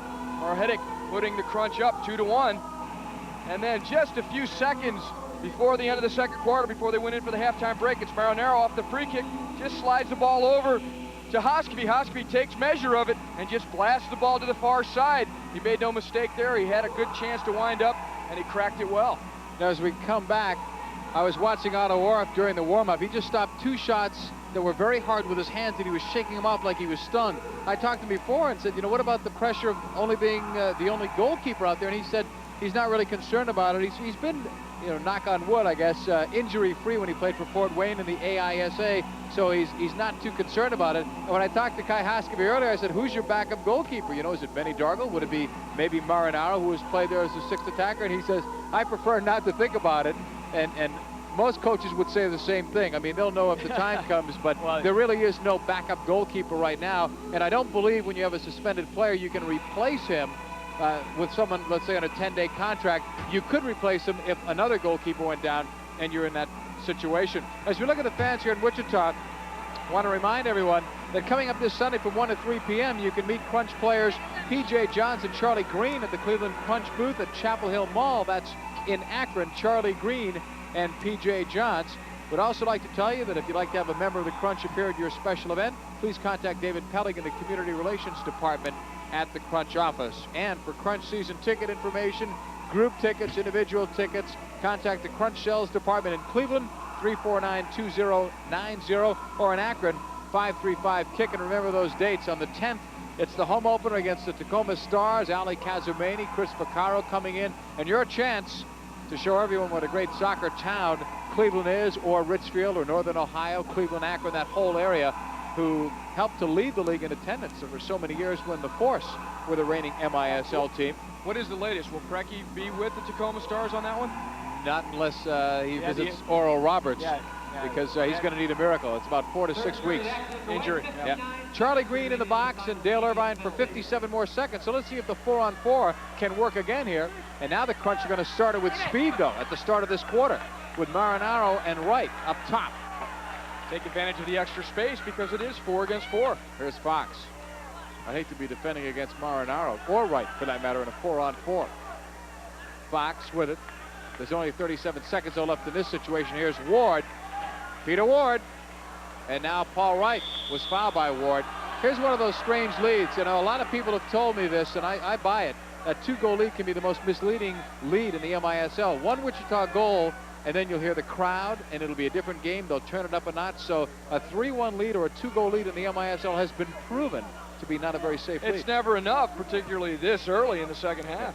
It beats trailing by 2, but sometimes it gives you a little false sense of security. Sometimes when it's a 1-goal lead, you're playing a little harder, a little more intense, and a little more fearful, maybe. I'll go out on the limb here and say that if the Crunch expect to win, they're going to need more than the 3 goals that they have right now. Fox, well, you said during the commercial break, you expect Wichita to turn it up at least a notch. Although the Crunch have played excellent team defense, you see them now, they're very well organized. They get everyone back behind the ball and mark up tightly. More and more of that, and they will continue to frustrate the Wings. No, Orff, we mentioned what a nice game he's had. Remember, the only goal that's beaten him was off a deflection. He was in position for the original shot. So he's done very well. Fox cutting it left to Borja. Now to Terry Rowe, and Orff is there. Looks like Crunch goalkeeping is in good hands this year with P.J. Johns, who is acknowledged as one of the better goalkeepers in the MISL. I'm sure he's watching tonight's broadcast with intense interest. And I'm sure he's cheerleading for Otto Orff. He'd like to be here, but that was an unfortunate incident. You know, people that saw the tape don't deny that P.J. did take a swing apparently at Ronson, but they also said that Ronson was not an innocent victim there, that he was going after the leg of P.J. Johns, the planted leg. At least that's what I've been told the replay shows. Sweeney now on the left side to Benny Dargle. Crunch with a 3-1 lead off those boards, and it just missed Marinaro. If that had even hit off Marinaro, Fearon would have been beaten. Here's Irvine. It's behind Willen. Orff sees it and knocked it out. He put it into the crowd, and that's the reason why they'll bring it to the top of the arc. They don't call the 2-minute penalty there anymore for the intentional clear, but that's what he's doing. Looks like that goalkeeper shirt got caught in a bad wash. Borja will be ready to put it in play. He and DeBrito are there. It's still 3-1. Cleveland. Borja swings it right, and Irvine buries it.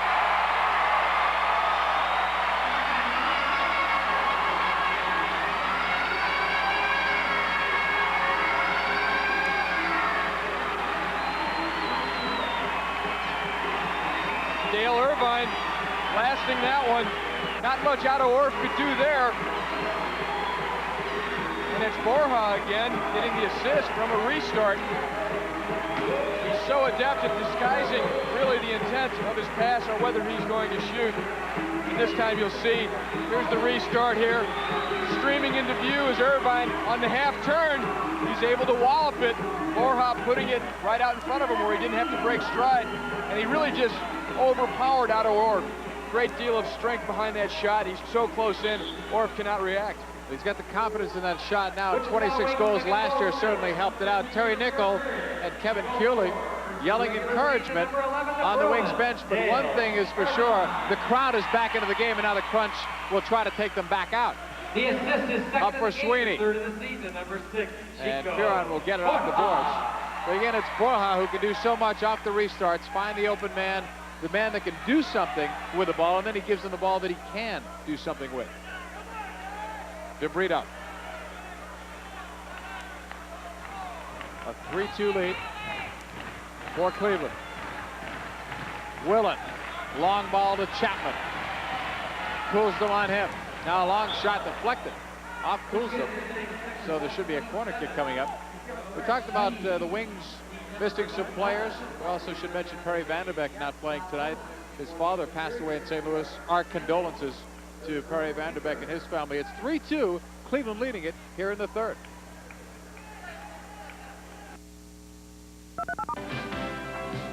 You're watching Cleveland Crunch Soccer on Sports Channel.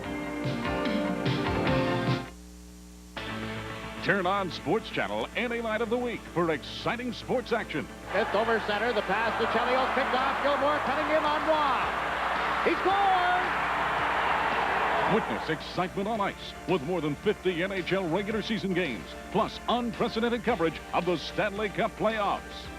It's a race, and Ismail is gone. Touchdown, Notre Dame. Follow the Notre Dame tradition with a full slate of Fighting Irish sports featuring top-ranked football and basketball. Climb into the ring every week with the Sports Channel Pro Boxing Tour. It's a knockout. Tune in to Sports Nightly for up-to-the-minute scores, highlights, and news before and after every event. And there's more, including the National Federation High School Game of the Week, daily thoroughbred racing, the Boston Marathon, professional tennis, top college basketball action, and international amateur events. Turn on Sports Channel for exciting sports. Welcome back everywhere on the Crunch with a 3-2 lead as Peter Ward gets ready, plays it into the area, and it's blocked. And it goes back the other way on an obstruction. Now, earlier when the Crunch had a 2-goal lead, it was the first time that they had led by a couple of goals after taking 3 single 1-goal leads against Baltimore. And right now the lead is 1, 3-2. Marhetic. Nice touch to Sweeney. Coolsdom. Now to Pato Marhetic. Draws the double team. Right side to Hoskovy. Nice job. Over to James. 12:05 to go in the third. And now look at Wichita picking up in the high pressure. Off a deflection, it comes all the way back the other way. This is the only game scheduled tonight in the MISL. Wichita, if they want to, Ty, can go high pressure. They don't have to play tomorrow night, but Cleveland must go to Tacoma. Here's Willen. A 3-2 lead for the Crunch. 2 by Hoskovy, 1 by Marhetic. And this one goes up into the stands, out of play. 11:44 still to play here in the third quarter. Crunch has given up 2 goals tonight at bad times. One by Willen at the 52nd mark, right at the start of the quarter, and the other one by Irvine. Generally, they say if you give one up a couple minutes at the start of or a couple minutes near the end of, those are bad. Obviously, it's worse when it's a minute in, but still, I think they're still considered bad goals when they come into that 2-minute category, because you're just starting to get out, and especially with Cleveland, they had a little momentum there with that 2-goal lead. Sometimes it's a matter of concentration, too. The one team really trying to ambush the other team, or towards the end of a quarter, you might relax a little too much. Nice job for Dennis Mepham. Otherwise, it would have been a 3-on-1 break the other way as it was knocked out. Moreland not taking any prisoners there either as he put his leg straight through that ball as he and Mepham had a near collision. Benny Dargle on the right side. Dargle said his biggest adjustment was just working on things with the ball, getting pressured and finding out what to do with it. Making the quick pass to take the pressure off. And in Mepham's case, he said the passing game. Not used to the speed of the players after sitting out a year, but he said it'll come with each passing game. Here's Morera. Intended for Borja. King did a good job, but he didn't get all of the ball. Nice recovery. This could be a 3-on-1, but Borja will hurry back, and he broke it up. Great hustle by Borja. King not doing a good enough job of shutting Borja off from the ball. And it's 3-on-2 the other way. The turnaround. Great save out of Orff. The save of the game in my book. Mine too, as Irvine should have had a goal off the left footer.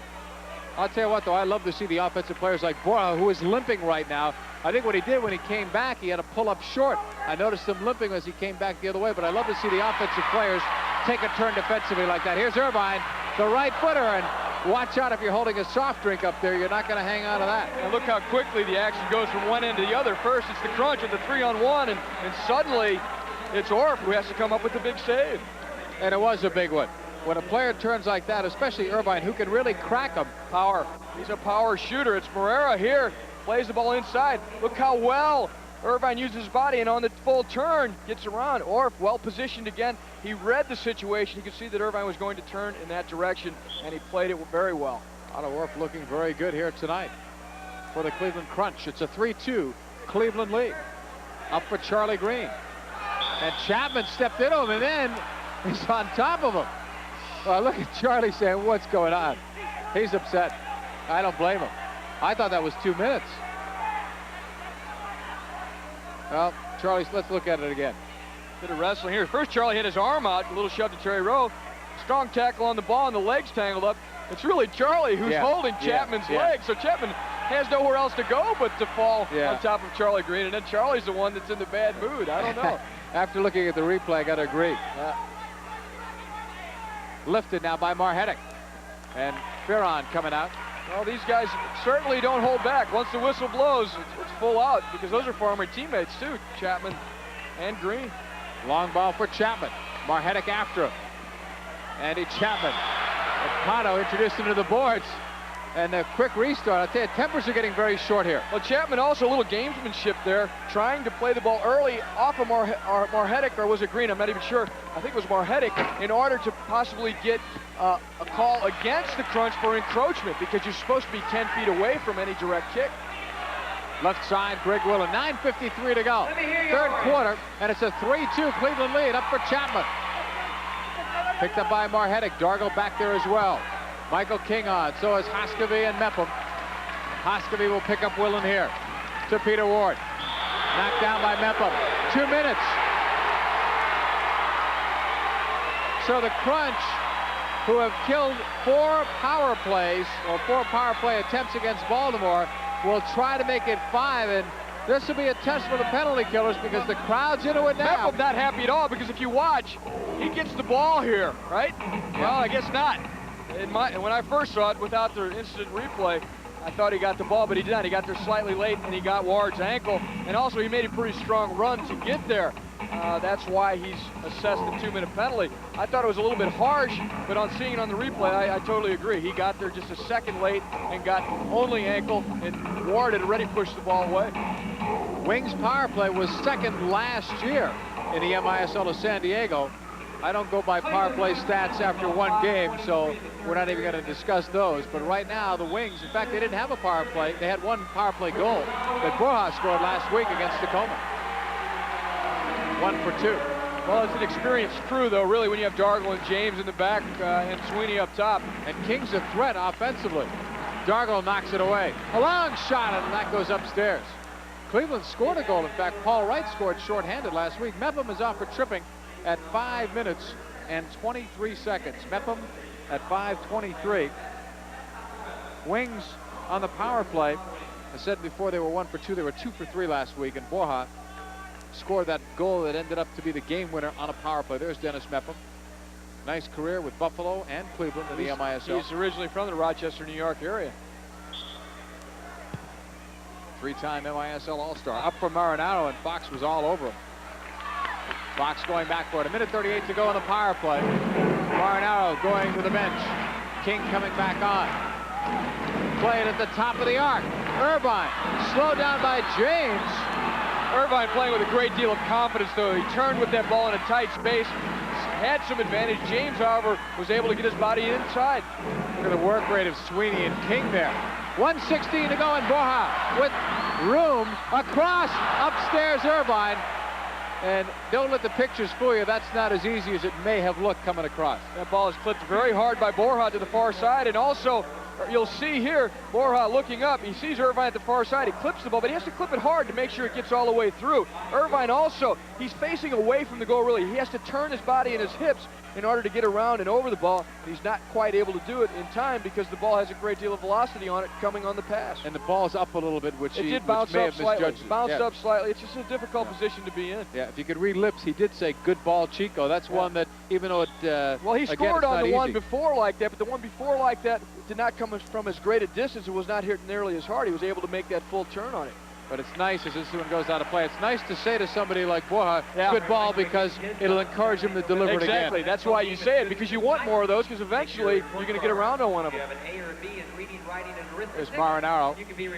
And Terry Nickel knows that Marinaro is a player to be watched. We're expecting him to break loose here. Morera. 47 goals in the league last year, over 50 goals, about 58 goals, I think, the year before. An exciting player to watch, too. Borja leading Fox. 58 seconds of the power play. 8:30 to go. Third quarter, 3-2. Cleveland Crunch leading it. Borja on his cut. Marinaro and King double team, and this one goes way up and out of play. Just trying to overpower the shot, really. Sometimes it's better just to take a shorter stroke at it, make sure that you hit it dead center or even top half to keep it down, but you want to get as much on it as you can, and sometimes if you just lean back slightly, that's where it ends up. You'll see here, because Borja, it's really a nice pass, and Fox trying to put too much on it, gets underneath it and sends it sky high. Otto Orff will put it in play. His best save was off of Dale Irvine on that turn in the box. You see Borja again, he holds the ball until someone can get into the position for a shot. That's the three-line pass, because it's Otto Orff who played the ball all the way over the 3 lines. And we did clarify the fact that we were correct and the officials missed the 3-line earlier. You can kick it over or throw it over as long as it goes over if you're a goalkeeper. Doesn't matter. Yeah. The goalkeeper is not allowed to put the ball either with his foot or with his hand over 3 lines in the air. Yeah, it was just one that they had missed. Drop ball the other way, so let's listen.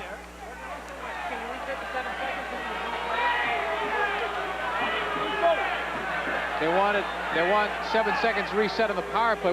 Maybe there was an inadvertent whistle there. Doesn't bring the drop ball. On a legal 3-line pass. Ball comes back the other way. We'll have to ask Essie Baharmas, the official, about that one. Ball is played back to right. Now, the officials are not completely clear on some of these new rules either. In the opening game in St. Louis the other night, the Comets against the Storm, at one point, the third official, the one in the box, called a 3-line pass when it was actually a field player. I'll tell you what I think that was in a minute as Fox plays it to Irvine. Right side Ward out to Irvine.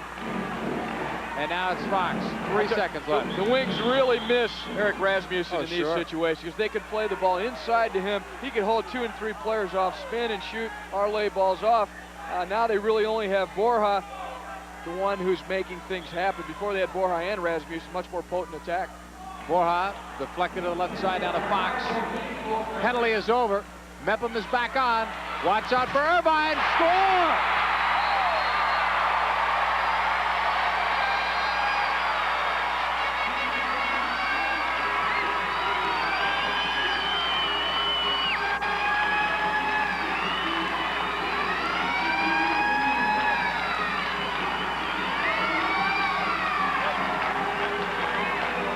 Unfortunate, because the Crunch had killed off that penalty.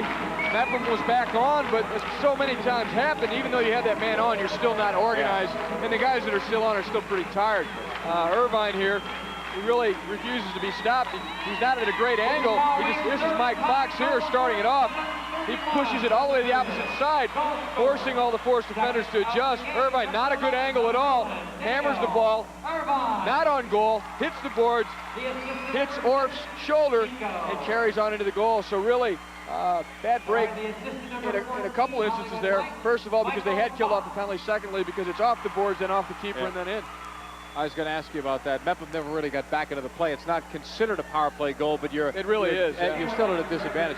I was going to get back to that other thing. Before, a couple of years ago, when you were shorthanded, I thought the goalkeeper could clear it over 3 lines. Okay. Before, that's what I thought that the rule was. So maybe that rule is still in there. Yeah, it probably is. So what it was, it did go 3 lines, and a goalkeeper cannot send the ball over 3 lines except if his team is a man down. I apologize for that, folks, but because of the rule changes, the rule books have not really come out yet. If they have, we've not been able to see it as we look at the scoring summary. So we'll get there. But when they change the rules, it forced the printing to come out late. You can see some confusion in the eyes of the officials, too. So it's new to them as well. Rowe coming back. Handball. Tell you what, though, you see the Wings have picked up momentum, and the Crunch have to do something here to try and stop that and get something back on their own. Left side, Willen. 2-goal leads can disappear very quickly, as they have here. Here's Greg Willen to Chapman. Give Fox the assist on the Irvine goal at 7:31. Rowe into Ward, taken down by Mepham. Remember, there are no penalty kicks this year. Had they called that a penalty in the box, and that was just outside of it, it would have been a shootout, where you take it from the red line, 50 feet out, you have 5 seconds to shoot, have as many shots as you want, as long as they occur before the 5 seconds. Look at this movement. That's a new dance here in Wichita. After all that, they give the ball away. The fans liked it. Yeah, they want to know who the choreographer is. Here's Green coming back. So much and nothing happened. Marhetic. Now to Green. Knocked away. Mepham. Back to Charlie Green. Crunch have to get back to doing what they were doing earlier in the first half. Withstand that pressure a little bit and get chances the other way. I can't remember their last offensive threat. It's been so long ago. Ward.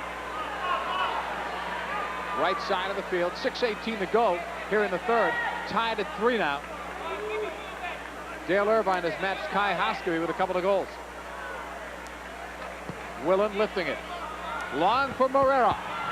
Blocked on the short side by Orff. Another shot. Oh, Ward.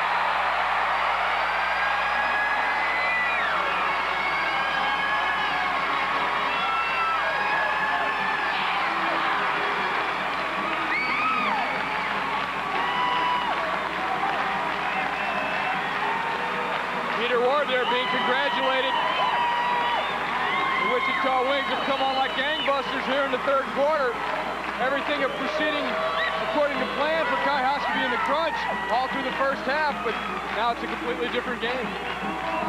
Well, you've been there before, and you've seen this kind of thing happen time and time again. Well, Willen just sends the long ball in there. Morera making a strong run down that left side, and this is a difficult shot here to start with, and then following up is Ward with the left-footed drive, low and hard, and Orff still over near the near post from that first save, not able to get back in position. It is a big scramble there, too. A lot of bodies in front of Otto Orff. And now Hoskeby is working on the line with Marinaro. James and Sweeney are out there, and Dargle. A little bit of a change in personnel. Yes. But the lines have been thrown off a bit also because of the penalty killing. Sure. So it's not necessarily something that's been thought out. It's just the guys that are the freshest probably are the ones that are out there, particularly because Kai has not been on the field for the last several minutes. Marinaro with it to James. On the other hand, Kai may want to get out there to maybe try and get Marinaro going, because he's the kind of guy that can hold the ball for Hector to make his runs. Well, he's also the kind of guy that can score goals in bundles, and they could use a nice little bundle right now. 4-3 for the first time tonight. Wichita has taken the lead. But the big thing right now for the Crunch, besides giving up the goals, is that they're not getting any chances on Fearon either. And he's proven tonight that he can be victimized. Fearon will give it up now to Mike Fox. And now it's Wichita in no particular hurry. A little bit of a change here. Not really high pressure, but they're up there with him. Now Sweeney will make an attempt. Have to try and force something. Long throw by Fearon for Borja. Got a flick, but nothing more. Marinaro lost it, went in for the tackle, so did Dargle. Wings get it back. What a chip from Borja. Moreland and James, two guys I'd love to go to war with, but I'd love them to be on the same team. And they almost were. Victor was Cleveland's property. They dealt them back for cash and draft choices. Coming back to Morera, blocked by Marinaro. Crunch didn't get a good roll.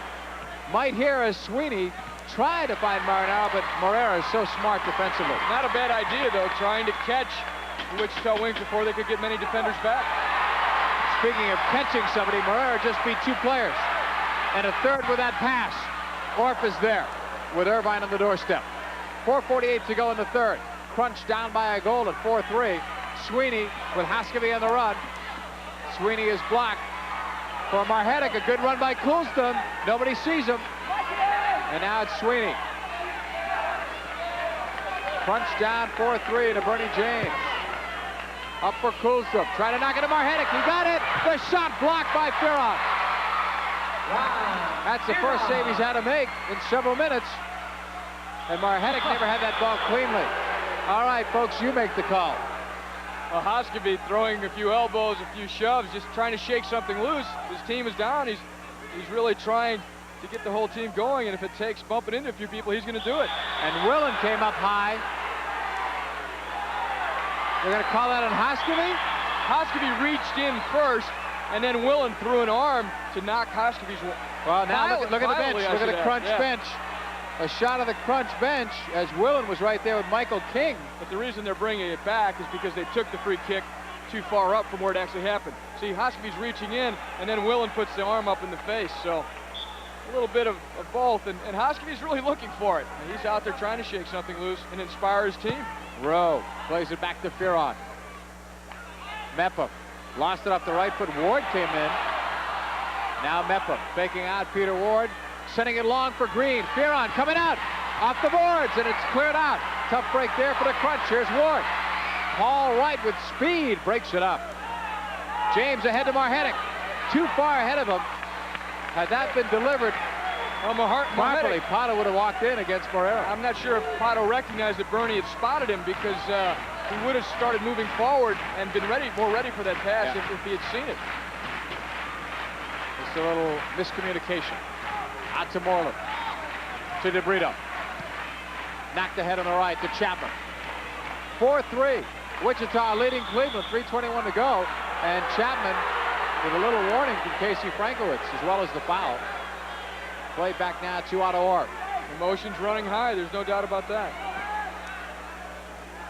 Crunch will play these Wings on November 18th, but before that, their home opener is November 10th. You can purchase tickets over at the Richfield Coliseum. And we hope to see you out there to welcome the Crunch back, as Marhetic was just welcomed to the turf-eyed DeBrito. Marhetic played last year over in Germany, West Germany, in the first division. Was a starter in the midfield. Returns indoors, and the Crunch expect big things from him. Moreland and Green. Charlie won the battle, but nudged Moreland and drew a foul. Here's Victor Moreland, playing on the championship team with Dallas. Now for Chapman. Not a good ball. Good idea, but a bad pass. A strong run by Irvine. Well, Moreland's a trivia question, too. He's played on 4 different championship teams in 4 different leagues here in the States. Tulsa, Dallas, who can name them all? Fort Lauderdale in the ASL, and then the overall championship in that ASL-WSL matchup. He always comes to play. He is an inspiration. One of the hardest players I've seen in terms of just intensity and how hard he struggles. That was intense. And a little verbiage besides. Here's a lead pass for Wright. Trying to get past Fox. Fox with a good defensive effort. Now he's got his arms on him, though. And now Wright's upset, and Moreland comes in as the peacemaker. Well, he said if Bernie James can be a peacemaker as he was earlier, so can I. Outside, Marinaro shoots wide. Morera coming back with 2:19 left in the third for Chapman against Mepham, who sweeps it into the corner. Well, bodies are flying all over the place. Wright got away with an elbow there on the retaliation before on Fox, too, so got to be a little more careful on that kind of thing. On the takeaway, Irvine blocked by Mepham. Good thing, Rowe had an advantage. There's going to be a lot of rug burns when this is over. Hoskevy headed it down. Marinaro has to settle it. Hector getting some help. King on the run right. Marinaro with it. They lose a chance there in the advantage. A couple of good passes would have helped them out there, but they still have possession. Marinaro off the boards. Hoskevy. Oh, didn't nick it enough, but a good effort. Nice idea. Yeah. Marinaro and Hoskevy thinking the same thing. Marinaro playing the ball in off the boards. Hoskevy not quite getting enough on it. And something which I could see right down below me, Marinaro and Terry Rowe. And the foul is going to be called in the Crunch. There's your clock in the lower third quarter. A lot of time left. We still have another 15 minutes after this one. Fearon, left side to Willen. On the cut. Rowe. Over the line to Boha. Stopped by Orr, and the momentum of that pushed him down. Looked like he was a little off balance when he received that shot anyway. Less than a minute to go. Long pass, headed away by Willen. And now Moreland will pick it up. Right side to Willen. Moreland again to Morera. Morera from Chapman to Victor Moreland. 40 seconds left. Third quarter. Crunch down by 1 and 4-3. Taken away, Marhetic on the giveaway. And Coulston was taken down hard by Ward. That's 2 minutes. That's not a tactical foul. That's away from the ball. Yeah. Ward, afraid that he was going to get beat on the run, interferes and impedes the progress of Coldham. And will give the Crunch the man advantage for the last 35 seconds of this quarter. And then into the fourth quarter as well. So a look at Coulston, Bill and Jimmy, the trainer, taking a look at him, assessing the damage. Coulston has had a pretty nice game here so far tonight, but that kind of welcomes him to the MISL. That lets him know that that stuff does happen, but I don't know what Peter Ward was thinking of, because his man wasn't so much as big a factor as the lead man. Well, he was about to be, though. He was racing in support and would have made it 2-on-1. Yeah. But is that worth 2 there? Close? It's close because you're thinking about it. Yeah, I just really think that, you know, Ward may have just tried to impede somewhat, and because of the force that Coulston's coming forward with, it made it a worse injury than it would have been. He probably just obstructed him, but sometimes there's a collision as a part of the obstruction. Yeah. I'd take the foul, but not the 2-minute penalty. A reminder to stay tuned to Sports Channel for soccer action. Tomorrow evening, the Redskins of Miami kick off against the Vikings of Cleveland State University. College soccer tomorrow night, 6:30, here on Sports Channel. Well, they're still taking a look at Coulston and a look at the Cleveland Crunch bench. A lot of familiar faces there to Ohio fans. You can just go right down the list. Dargo, James, Meppo. There's a new face, though, Lukic, and he looks like he's getting ready to come in, stretching a bit. They say Lukic has an awful lot of talent, still getting used to the indoor game and the nuances and all that. And what Kai Hoskovy told me earlier was it's tough to play him in certain situations because they're trying to get the defense settled first before the offense. And that's usually where guys struggle coming over, is more on the defensive end than the offense. Well, and you also get into very tight situations. You try and work a guy in where you can, but you can't afford someone making newcomers mistakes when the game is in the balance. Lukic is 5'11", 165. Or I'm sorry, 5'8", 165. They like to be 5'11", but he's 5'8". And he is from Yugoslavia.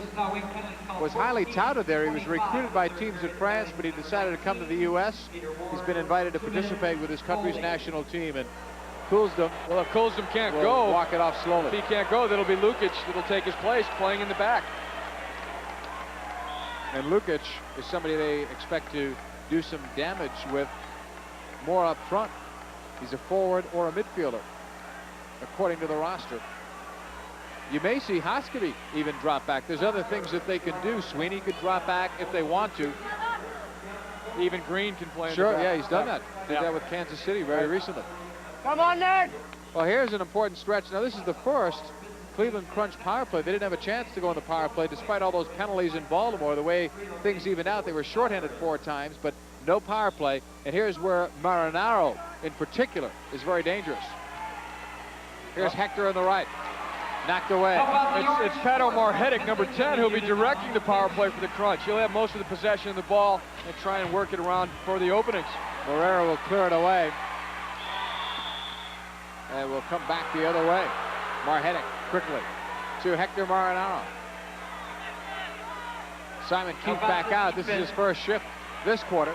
Haven't seen him since earlier. Here's Marinaro. Fanned on it partially. Lukic, and it's blasted up by Fox, but Orff well positioned. 2 seconds left in the quarter.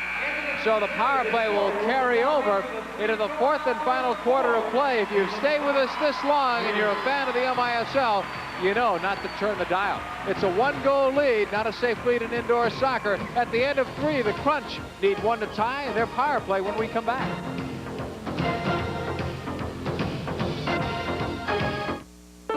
Just a fraction of what we spend dining out could help pick up the tab for a good cause.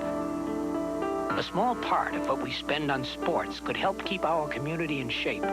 Or some of our time on the phone could help answer society's problems. Won't you get involved by giving 5% of your income and volunteering 5 hours per week you can really help your community. This year, make it your goal to give 5. What you get back is immeasurable. But I say this, the most difficult thing to do in sport, I would offer, is to strike a baseball. This guy, Boggs, is the best hitter in 50 years. Oh, come on. I don't want Boggs. I know that I'm going to get bombed with letters because I'm going to tell you that I like Bill Lamb. Very good player. This is how high he gets on his jump shot. In fact, a lot of times his toe doesn't even leave the ground. Well, what's different? All right, gentlemen, we're ready to roll. Gretzky. Putting it on Gretzky's stick. He shoots. He scores! Lemieux. Vernon. Back up the wing, and comes to Tandy. Blast one. Oh, and that one snapped out of the air by Vernon. The blistering slap shot. The bone-crunching body checks. The joy of winning. And his pocket picked by Murray. The shot. Hawks win! Hawks win! The network home of the National Hockey League is Sports Channel. The Cavs are hot, and they're on Sports Channel.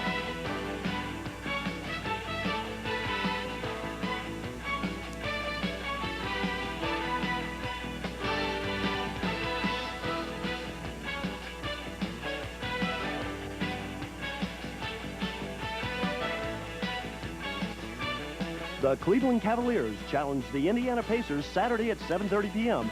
live on Sports Channel.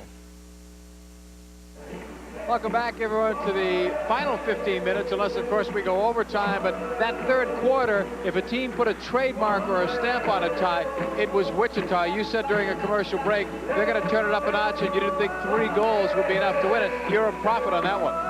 Well, they've certainly brought themselves right into this one and into the lead, and it's really come from a great deal of intensity as the physical play went to a higher level as well, and they shook some things loose, and they were able to get people into the attack, and the crowd certainly was ignited and has had something to do with really their momentum. Well, I'll tell you what, we don't know at this point if the official stats are correct, but what they've handed me shows that Cleveland had 1 shot in that third quarter. Remember, we were saying we couldn't remember when the last time, there you see them 9-1, couldn't remember the last time they had a chance.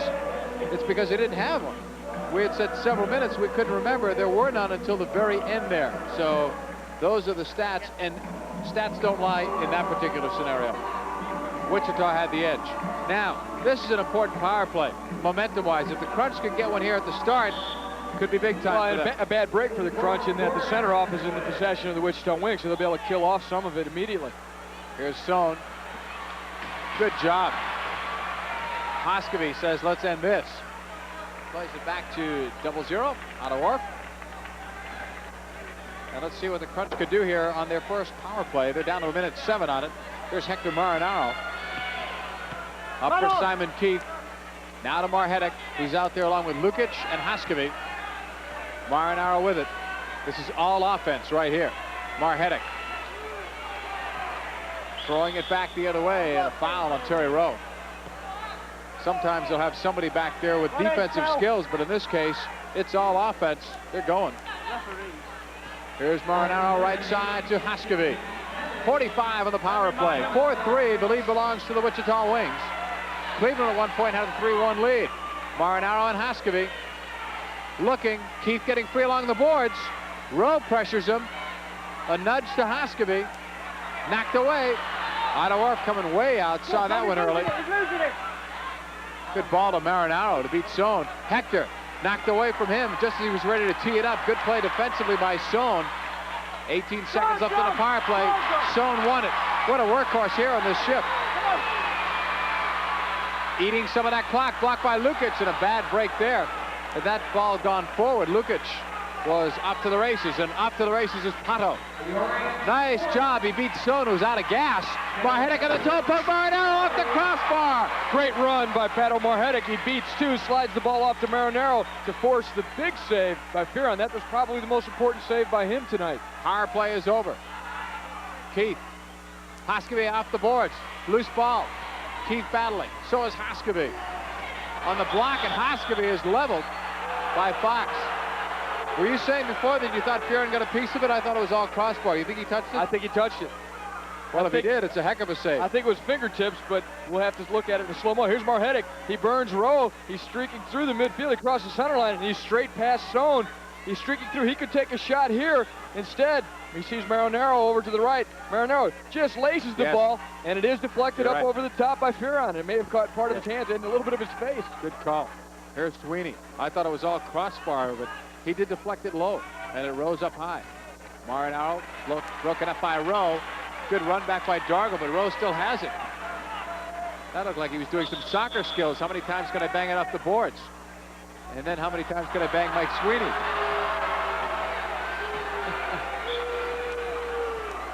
Ball taken back by Cleveland. Right side to Paul Wright. 12:44 to go in the game. Regulation time. Crunch needing one to tie. Wright in a battle. That's a big save for Fearon when you consider he's not been tested in the last 15 minutes. Charlie Green to Sweeney on the pass right to Wright, and he's nailed by Fox. Going back to that last chance by the Crunch. Big save by Fearon that we mentioned, but what we saw from Pato Marhetic is something that he's known for. He's able to break free in the midfield. A lot of speed and good dribbling ability, and then able to dish off the nice pass as he did to Marinaro. Charlie Green. Outside, Mepham, a drive, and that's upstairs. Tell you what, after watching this game, they may reinstitute the 6th foul, because we've had plenty of them here tonight. A foul-filled game, not so much penalties, but all kinds of fouls. You've seen as much or more action with upper bodies, elbows, arms, shoulders, and holding than you have with the legs. And a lot of stuff away from the ball, too. 8 saves tonight for Ron Fearon. Some good ones in that bunch. I don't think any as good as the save, though, that Orff made against Irvine. That still sticks in the back of my mind as the save of the night. 4-3, Wichita leading it. Stewart jumped, the best dressed man right now on the Cleveland Crunch bench. Right side, DeBrito. Up the wing for Irvine. Dargle won't let him go. They've already been burnt for 2 Dale Irvine goals. Hoskovy has 2 for Cleveland. Right side, Victor Moreland. 12:06 to go in the 4th. A 4-3 Wichita lead. Warhawk with Mepham. In the corner, played in front, and Orff got it. Charlie Green helped to deaden the ball. Irvine right there on the doorstep. He's having a heck of an individual battle with Benny Dargle as they match up with each other. Crunch trailing here by 1. That looked like a good ball, but was broken up by Borja. One thing the Crunch cannot afford to do is go down by a couple, because you don't want to see Wichita at home crowd, playing with a 2-goal lead, even though that 2-goal lead is not, as we've pointed out before, a great one. Well, plus you have to expend so much energy to try and pull back, and they have a game in 24 hours in Tacoma, so. With travel, that's the big thing. If they were playing again here, not as bad. It's a long ride. Borja. So they may get some frequent play bonus miles. Here's Willen, and he missed it. And no 3-line call there because of the new rule this year. That ball sent all the way deep into Borja. Tell you what, Willen may have a hard time sleeping tonight if they lose that. That one was an easy one. Off the boards, he was right there looking at an empty net. Well, he really made something out of nothing for himself, just sheer determination, though. Sure. We'll give him that. Here's Green. Against Moreland. 10:48 to go. All kinds of time left. Mepham strikes at Marinaro. Nobody was on him. And nobody's with him either. Now he waits for Dargle on the right. To Benny Dargle. Knocked out by King. Hoskovy just came on. King didn't see him. The ball, Hoskovy wanted on that side. Here's Marinaro. Top of the arc. Too much traffic to beat that time. Marinaro getting it back. Fox all over him. And now James forced back. Crunch having to take it back to their own end. 10:15 left in the 4th. Mepham swings it back to Otto Orff.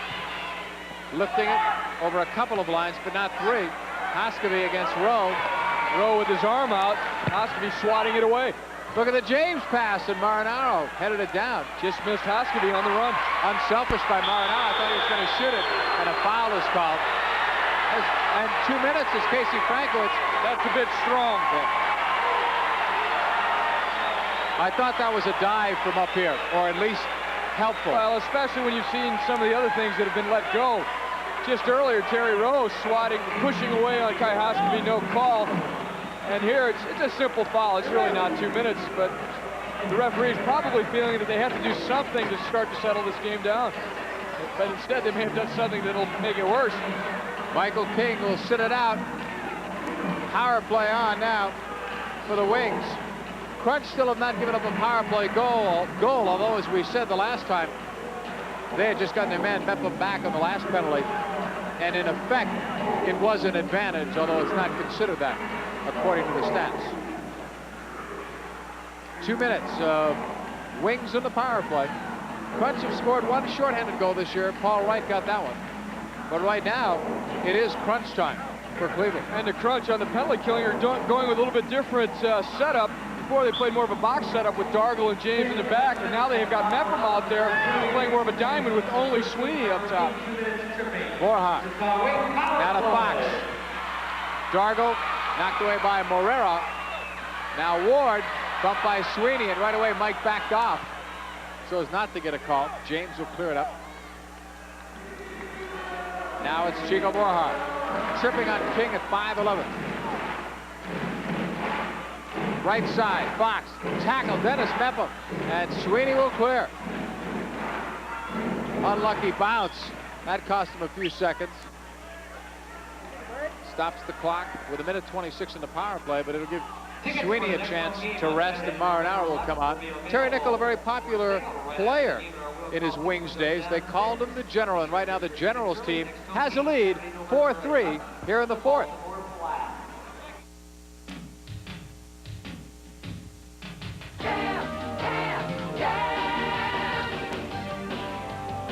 Don't leave your game plan up in the air. Guarantee your Cavs seats now with a 13 or 20 game pick and roll ticket plan. They're loaded with games you want to see at a fraction of the cost of a full season ticket. Call 659-2323 now and get into the game.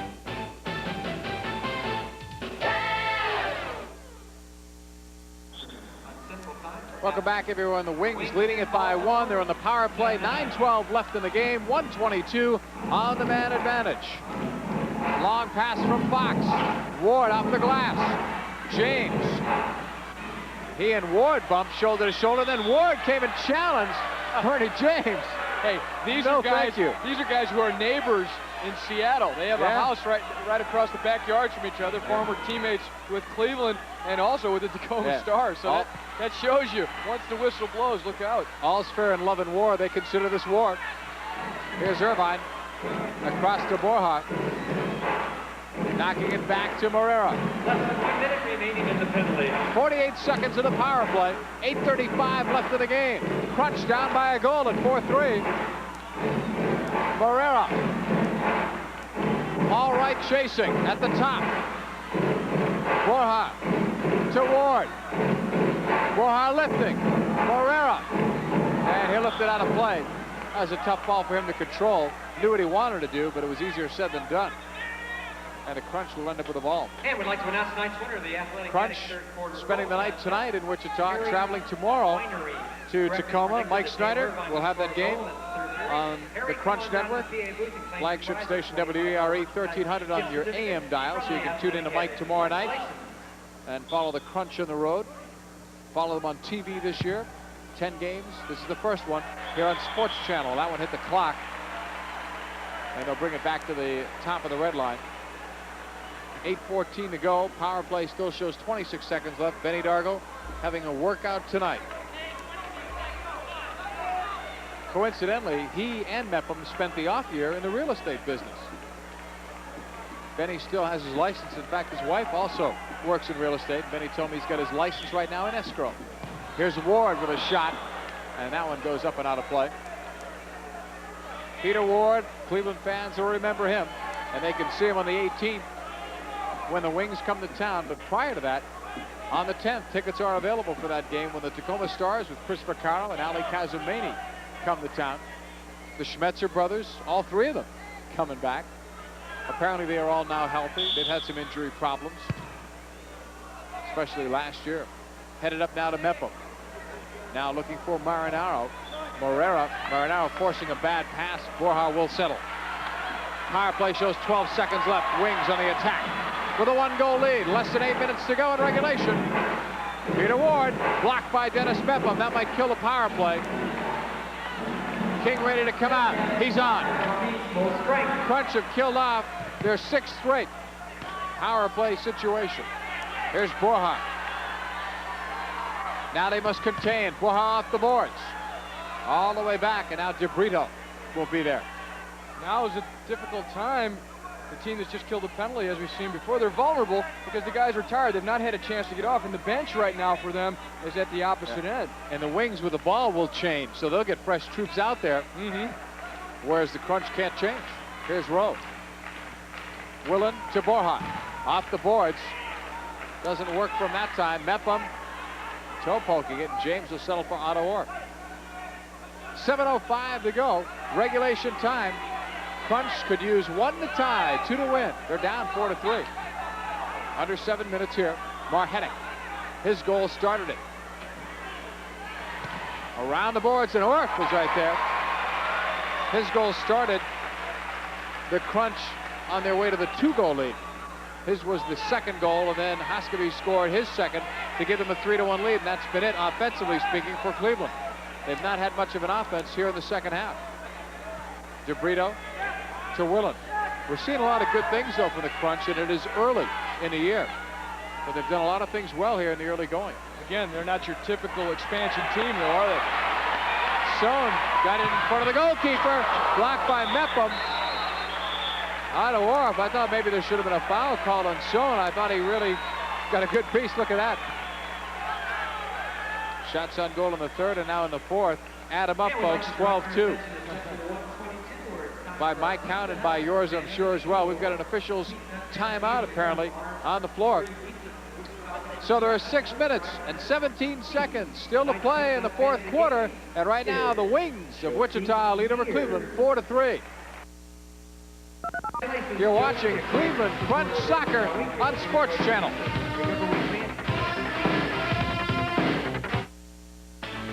Turn on Sports Channel any night of the week for exciting sports action. It's over center. The pass to Chelios picked off. Gilmore cutting in on Bois.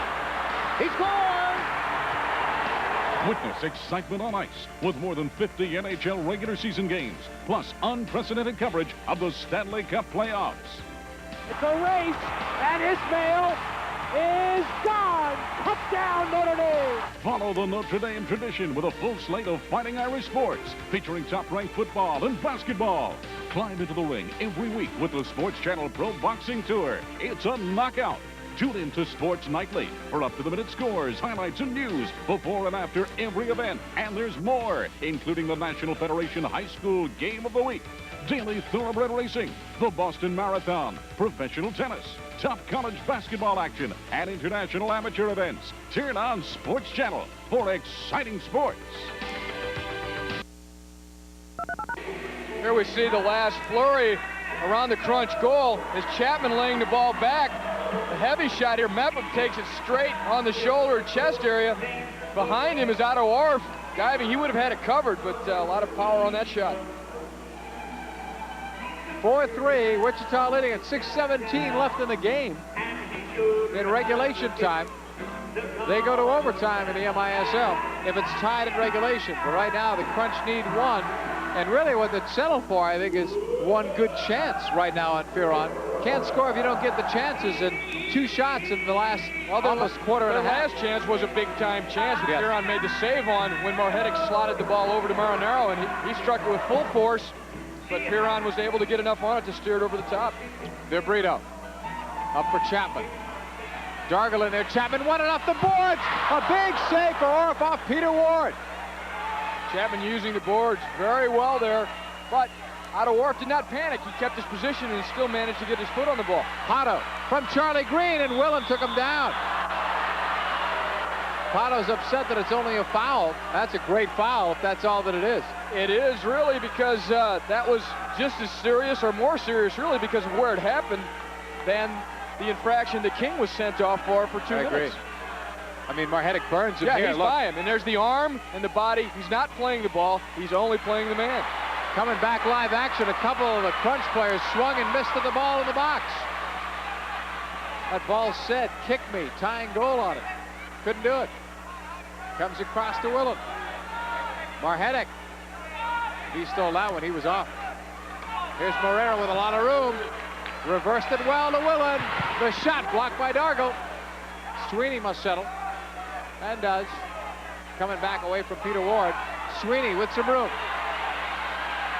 Over the line, good ball. Here's Coulston off the boards. His first chip since limping off the field. The speed of Green trying to come back. Irvine can go too. The shot was wide. Dale Irvine. That's the first time I can say that I've seen the speed of Irvine. I always think of his shot. He was flying. Here's Marinaro. And the reason I could tell how fast he was going, I saw you know how Charlie fast Green. Charlie Green is. Yeah. He had the Jets on. Marinaro blocked, I thought. In fact, that threw Bernie James off. Bernie started picking up the other player on the rush, figuring that Charlie Green would catch Irvine, but Irvine showed that he's got some smoke. That's how I judged his speed. There you see Green giving it everything he's got, but Irvine still keeping the advantage that he's got and still able to hammer this heavy shot. You could hear it thud against the glass there. James had come over to mark on Victor Moreland, figuring that Green would have it covered. Back live, restart. Dangerous situation, and Hoskevy, here's a score, tying goal, Marinaro! Hoskevy set it up, but Hector Marinaro scores the goal. Great stuff, it's tied at 4. Well, you've got two of the real masters in this league at taking free kicks. Already we've seen Borja get 2 assists in those situations. Now you see what Kai Hoskevy can do, because this one, it takes a player that's been around a long time and has really got some faith. He pokes the ball straight through Borja's legs on goal, which fools Fearon because it comes through the guy's legs. He's screened. He can't hold it. Marinaro's there doing what he does best, put the ball in the back of the net. But it's Hoskevy realizing that he can poke the ball through Borja's legs with just a toe poke, create a problem for the goalkeeper. Not an easy rebound goal. Fox tried to touch it with his hand, which would have resulted in a shootout, but that's not a bad chance to called. take. Yeah, right. It might have been hard to see, but he had to lift it over Fox's hand and a couple of bodies down there. Right side down to Fox. It's a tie game. 4-4. Crunch showing some good character and coming back, especially the way they've been outshot here. Here's a quick one at Orr. Rob Morera. There's a rocket. Here comes Paul Wright. Crunch on the fly against Moreland. He beat him. Quick shot blocked. Meppa couldn't get his legs. Now off the boards to Marinaro. Crunch. Play it across to Wright. Hey, what an exciting game. What a difference a goal can make to pick up a club. Hoskevy knocks it back to Orr. Paul Wright showed a bit of his speed there, getting past Moreland. Moreland on the slide tackle, still couldn't get a piece of him. Chested by King! What a great goal that would have been! You could have put that one on the highlight film and preserved it probably for the next 10 years. It would still be there. He was probably fouled. Here's Borja to Dale Irvine. Borja is free, and Orr cut it off. Good job by Otto Orr. Oh, that Michael King play was something. Here's the lead pass to Michael King. It's coast to coast now. There's a football tackle. And they're just going to let play go on. I don't know who was guilty there. Here's Lowe to Borja. Chico Borja in a 4-4 tie with 3:11 left. Puts it in the corner. Ward is there. Knocks it to Willett. Back to Peter Ward. 3 minutes to go in a 4-4 tie. I'm still thinking about that King play where he came right down, chested it, and went in. As this one goes out of play. That one would have been magic time. Number 3, Dennis Mepham. We're going to give an assist to Mepham instead of Hoskevy on that Marinaro goal. I don't know, they may change that back.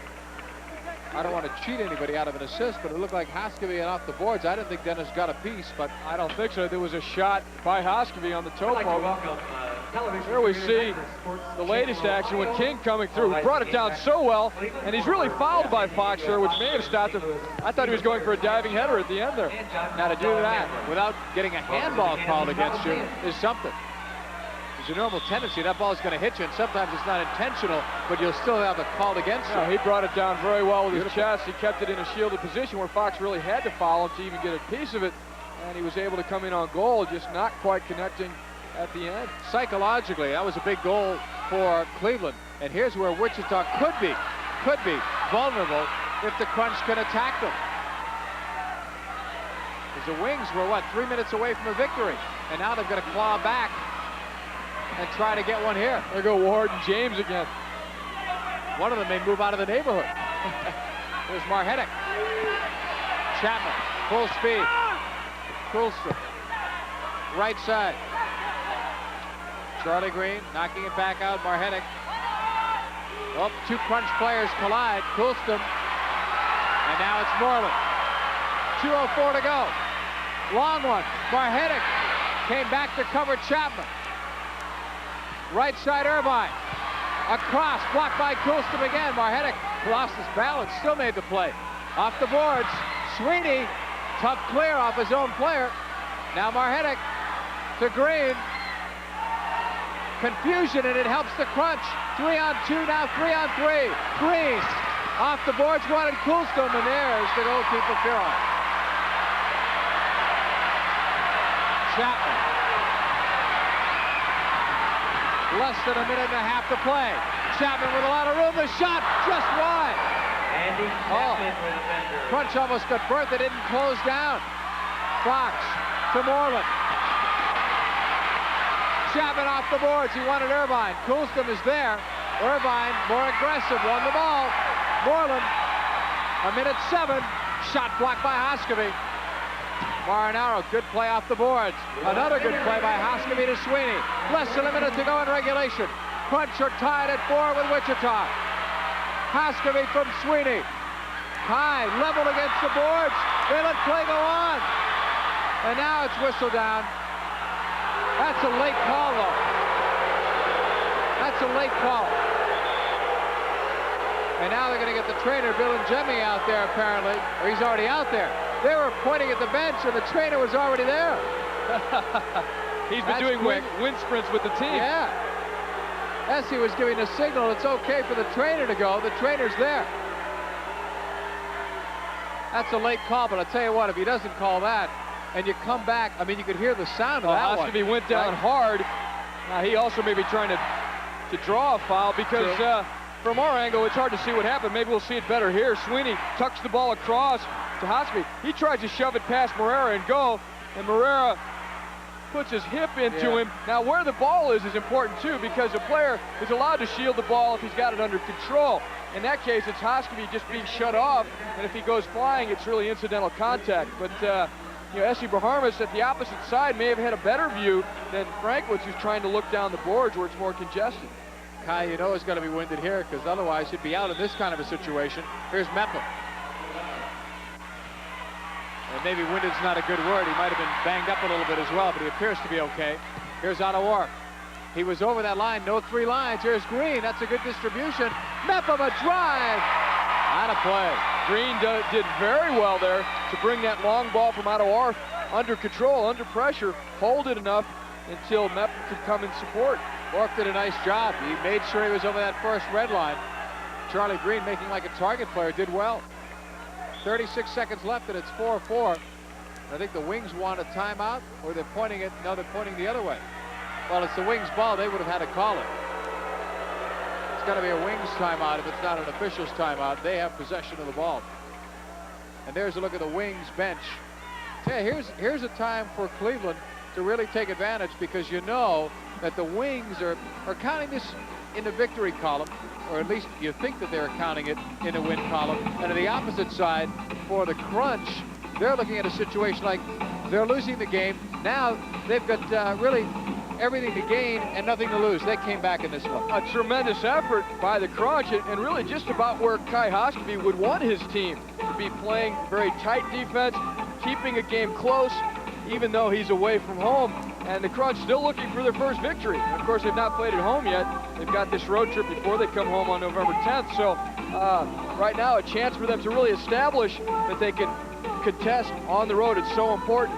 Winning at home is something that you're going to do because you've got the fans behind you. The guys are fired up. On the road, it takes a real team that is disciplined and that is a team to be able to come up with some wins on the road. And they're right there right now.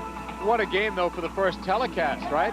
I mean, people aren't moving out of their seats here in Wichita. And I'm sure that they're not turning the dial back home in the Ohio area because this is a game to watch. It's 4-4. And a reminder while we have this chance to join everybody for a great sports experience when the Crunch have their inaugural season opener Friday night, November 10th against Ali Kazumani, Chris Vaccaro, and the Tacoma Stars. Don't forget the Schmetzer brothers will be in as well. It'll be a memory-packed night for the entire family. You'll want to say that you were there to welcome back indoor soccer.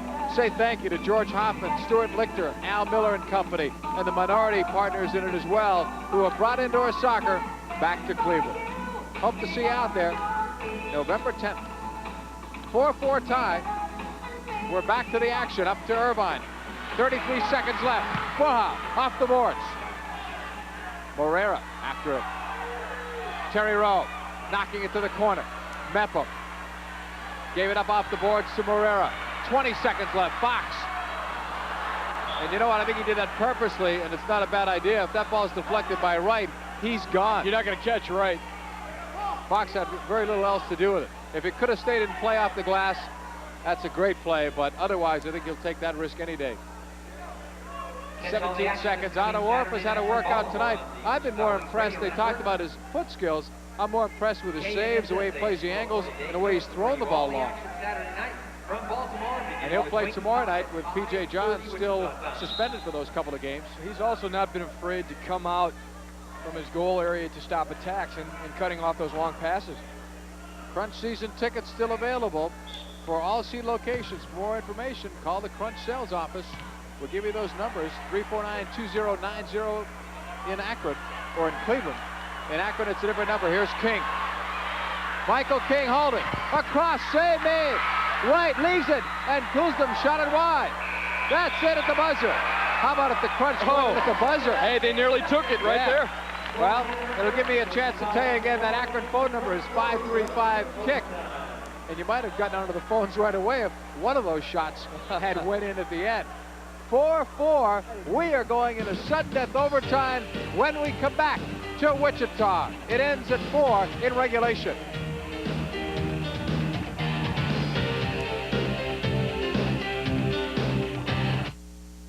Tomorrow, we're breaking the price barrier at your Spitzer Dodge and Chrysler Plymouth stores. Introducing the brand new 1990 Dodge Caravans and Plymouth Voyagers for only $12,990. These fuel-injected front-wheel drives are equipped with automatic transmission, air conditioning, power steering and brakes, AM/FM stereo, and much more. Not $17,000, not $15,000, but just $12,990.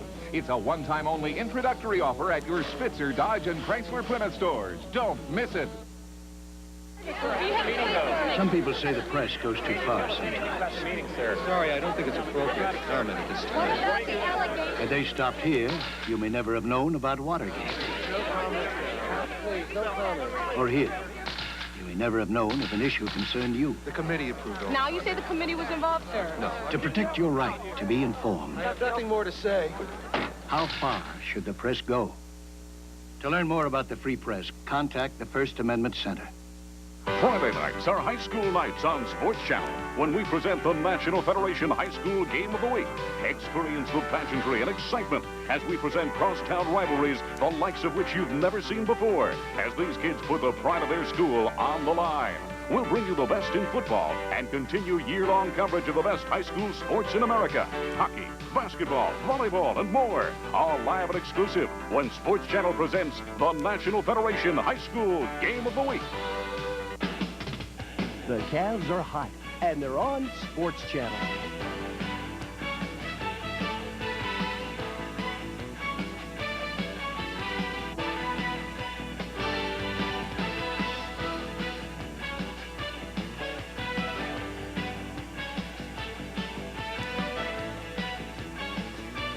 The Cleveland Cavaliers challenge the Indiana Pacers Saturday at 7:30 p.m. live on Sports Channel. It's a great opening telecast to bring back to Ohio, a 4-4 tie. The script couldn't have said any better unless, of course, Cleveland gets the overtime game winner. That would be just what the doctor ordered. But let me ask you, Ty, you've been in both situations. What is the strategy going to be like right now for both teams? What might they be saying? Well, I really think that the Wichita Wings are going to come out high on emotion. They have the fans behind them. They played an excellent game. They were down 3-1 and stormed back into it, but the Cleveland Crunch were able to tie it again. add 4, and they're going to play the game now the way they pretty much have played it the entire game, and that is to establish a good team defense, some discipline, and wait for a mistake before they counterattack. Wings from last year, counting into this year with the one game of 6 consecutive home wins, their record is 8. And the Crunch don't really care much about that streak. They're just looking for their first win, and they'd love to get it tonight. There's the shots on goal. Nice comeback by Cleveland because they only had 1 shot for a while. No fouls. Can that be? I don't know. Maybe that's a typo. I thought there was. Well, there was definitely 1 foul because Mepham was in the box, wasn't he? Unless they don't count a foul. No, that would be a penalty. But I tell you what, there were a lot of whistles there. Tough to remember them all. But my score sheet says what the graphic just said, 0. So guys are apparently correct. Well, we'll see what happens here. Hoskeby back on with Marinaro.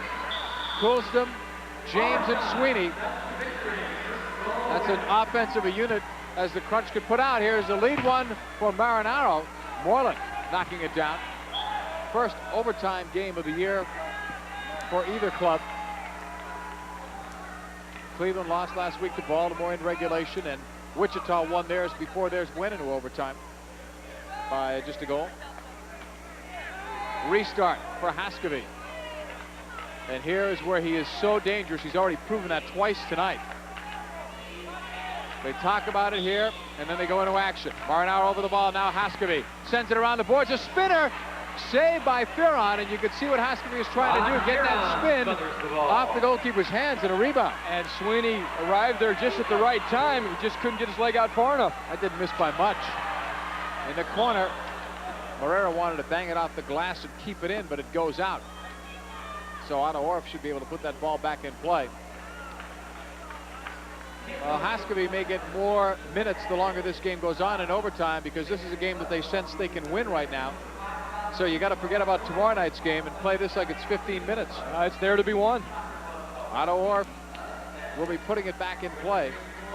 I tell you, when you have another game tomorrow, you really don't embrace overtime. But if you want to win, you do. And as far as the Crunch are concerned, they were losing it 4-3. They'd rather have a shot to win it here in OT. Well, if you've put this much work, effort, and intensity and emotion into it, you don't want to let up now. It's nice if they can get a good result out of it. Right side, Hoskeby from James. Lifted. Irvine didn't see it over the shoulder. Willen just barely cleared it up to Borja. James on him tight. Go Chico! Rowe, you can hear him yelling, go Chico. On the left side, James. Lifting it, he wants Marinaro. Willen won it. James up high with a foot, dangerous play. Oh, their lack of foul streak comes to an end right there. Rowe will put it in play. That's a good matchup there. Bernie James, Dale Irvine, 2 physical players, big guys, strong upper bodies. They'll be shoving for position in front of that goal. And off the ball, as well as on the ball, if it gets up there. Willen plays it in. He scored earlier. Otto Orff just flicked it. Looked like he mistimed it off the boards. And it comes all the way back. Ron Ferron. Now to Greg Willen. 4-4 tie. We're in overtime. 13:38 left. Here's Borja cut in front of Coolston. The veteran move for Borja. Right footer blocked by Bernie James. And with every block he adds to his MISL career leading totals. Fox in a corner to Borja. Bernie James rides Borja out of the play, and they're going to call Borja on the foul. Now we talk about Bernie James. He came in this year with 771 block shots. That's a lot of marks on your body. An awful lot. That ball doesn't do anything but sting when it hits you, and he blocks them off some of the best shooters in the league. Here's the ball played down the boards to Borja, and there's James after the big block that he made, following Borja. A little bit of a nudge, and actually the foul was called against Rowe for then clipping Otto Orff. But just before James on that blocked shot, hey, Borja's lethal from that range. If he doesn't get a block on it, who knows whether Orff can stop it. Moreland, lead pass, and it's knocked out of play. This Cleveland team will continue on the road. Not only do they play Tacoma, but they'll play a St. Louis Storm team that you're going to have to really watch out for. Don Popovic didn't have a lot of time to put that team together, but I'll tell you what, he's got some great players there. Gary Hill, Godfrey Ingram, Thompson. You see him, names that Cleveland fans will recognize, but some new players that will have an impact on this game. And they'll play that game before they end up at home. Fox coming up now to Ward. Peter Ward. And now it's Moreland. Fox. Picked up by Marhetic. And the crunch just collapsing into a defensive shell here, just trying to contain the Wichita Wings who have the crowd behind them. Play back out. Victor Moreland. That St. Louis game in St. Louis is the 12th, I should say, 2 days after their opener. Here's Chapman wide. King. The first time shot by Chapman there. There's no way Otto Orff could have gotten over to that post because it was hit so quickly. 12-12 left in OT. Marhetic. Up for Charlie Green. Pato coming through. Off the boards. Green got a piece, but not enough. Morera may have relaxed on it. Charlie Green now taken down. Here comes Irvine. The chase from Michael King, and he nudged him. Enough for a foul, but that'll slow momentum. And allow a few of the crunch players to get off for some fresh legs. What an effort. Coming back. Hoskevy comes back on. Marinaro comes back on. They have Pato breaking in like that. If Green got a luckier bounce. Here it is. Irvine. Strong run up the midfield. Michael King, he bumps the player instead of going for the ball, so it's a good call. Back live. Mepham intercepts. Trying to make the move all in one motion. He's blocked. Dargle left it for King. Not a good pass. Rowe. Open net shot, but he missed. May have been going wide anyway, but Orff got his foot on it. Oh, I thought he just missed. Here's King. Leaving it. Hoskevy to King. Back for Kai. Lifting it. And King was leveled by DeBrito as he went to swing his foot out. Wings to Irvine. Hoskevy. Last man back. Rowe. Holding it. Now to Borja. Less than 11 to go in OT, and the first OT tied at 4. Borja cutting it back nicely. Willen low shot block. A race for the ball. Marinaro just missed. A game of inches. Here's Borja to Morera. Off the boards. Wide. Rebound to Orff. Long throw up. He wanted Marinaro. I think Hector was pretty well out of gas there. And he is. He proved that. He's going to the bench for a change. Paul Wright is on. So is Marhetic. That was a short rest for Pato. Borja. Blocked by Bernie James. Another big block for Bernie. Kept in, though. Borja against Wright. Fox has a little room. Left footer too high. Well, you can see with the short shifts, bringing the guys back like Marhetic, Hoskevy's really playing this one like there's no game tomorrow, and he wants this one badly. You need to try and keep as fresh of people out there as possible, because in that intense action in front of the goal, it's whoever's fresh is going to get to that loose ball, and that's what's really going to do it. The way the defenses are playing on both of these teams, it's more like it's a deflection or a mistake or a loose ball that's going to cause the goal. Nobody's really been able to string passes together to create things, so it's really who can get to that loose one. Otto Orff and Dargle will put it in play. Looking back at the chance. Chapman, I think he missed. I don't think Orff got it with his foot. Or if he did, you were right. It was going to go wide. It was going wide anyway, but it did touch his toe, I thought. Fox and Green. It comes back to the keeper. That could be a deflected goal, an own goal. They'll take it. A goal would count either way. Here's Fox. Right side to Chapman, who had missed earlier. Green on the double team with Marhetic. Off the boards for Pato. Marhetic got elbowed by an errant flip from Fox. Here's DeBrito. A right footer off the glass high. Sounded more dangerous than it was. Nearly broke the glass. DeBrito settling it. Fox needs to go out for a change. So does DeBrito. Morera back on. Willen back on. Both teams got to be a bit fatigued here. In the corner, knocked out. Victor Moreland, right footer, it's low, deflected wide by Mepham. Dargle cleared it out. And it's going to be Wichita ball. Ex-teammates, Dargle and Chapman. Okay, they love their soccer here in Wichita. 10 years, and 9 years they've been in the playoffs. They're getting their money's worth tonight, and then some. They always draw great crowds here in Wichita, despite being in the smallest market in the MISL. And one of the smallest markets, if not the smallest in all professional sports. Moreland out to Willen. Look out. I don't know where that one was supposed to go. I know where it was supposed to go, but it wasn't even close. He got one earlier with the left foot, but the right foot there didn't look very impressive. Right foot failed him. Ottawa will put it back in play with 9:06 to go in OT.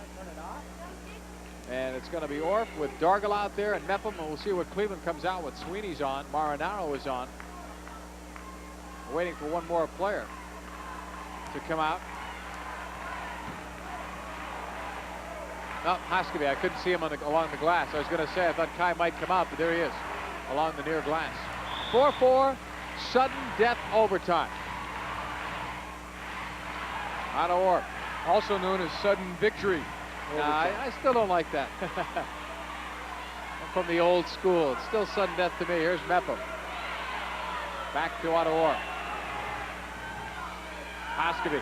Look at the pressure now. Wichita starting to build it up. Dargo looking. Marinaro was open. Tough ball to make. Now he gets it across, but wide. Sweeney off the boards.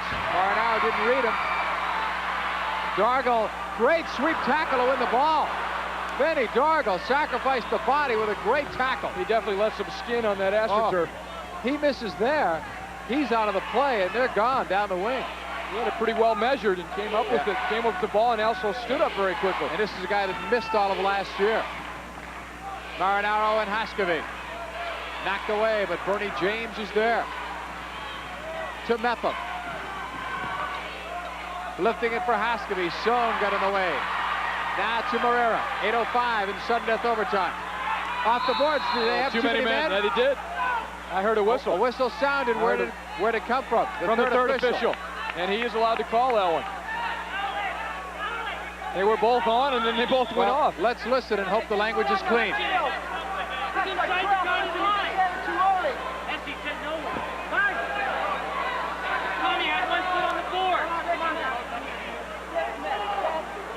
Heard somebody say they had 1 foot on the boards. That's inside the dotted line. He's calling it.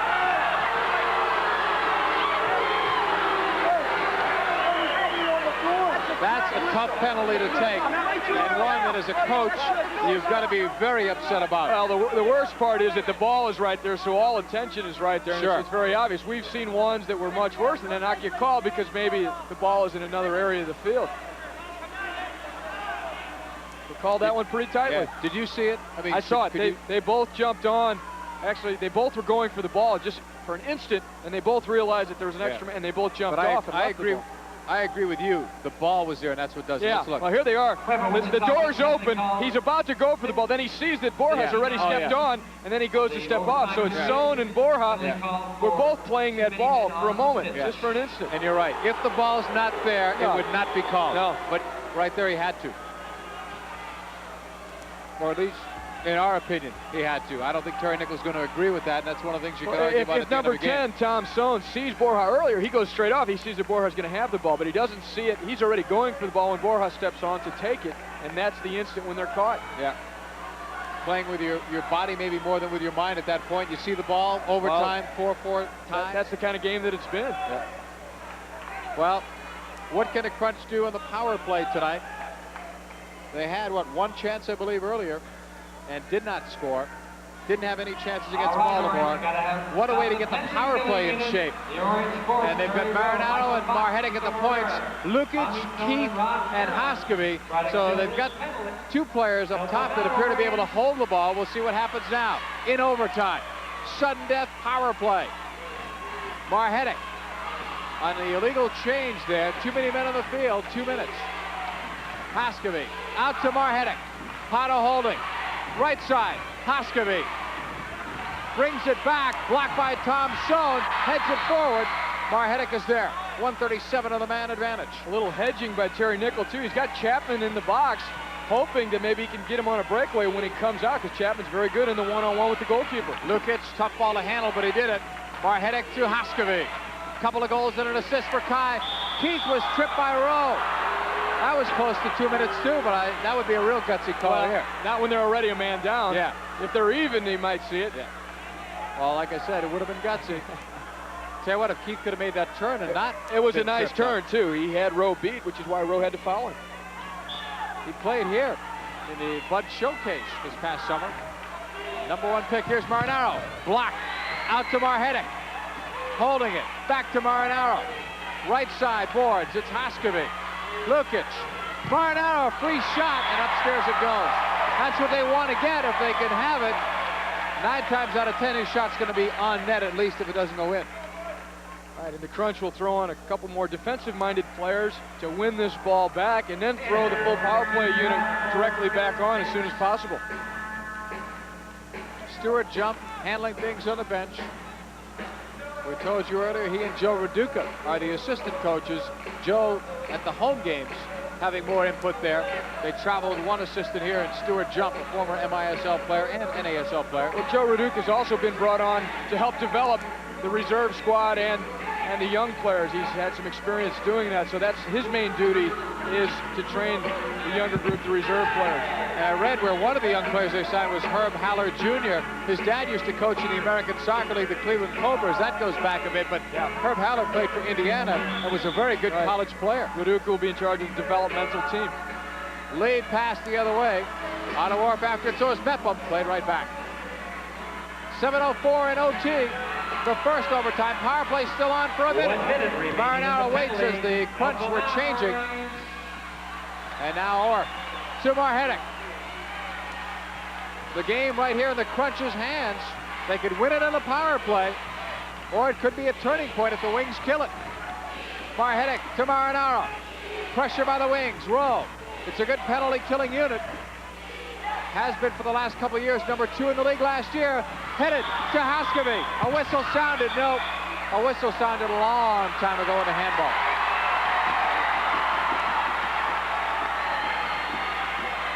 Did you see anything? No, I didn't see it. I saw it remotely looked like a handball. No, I didn't see it. But they did blow the whistle early. Did the Crunch have too many men? 2, 4, 5. I just see 5.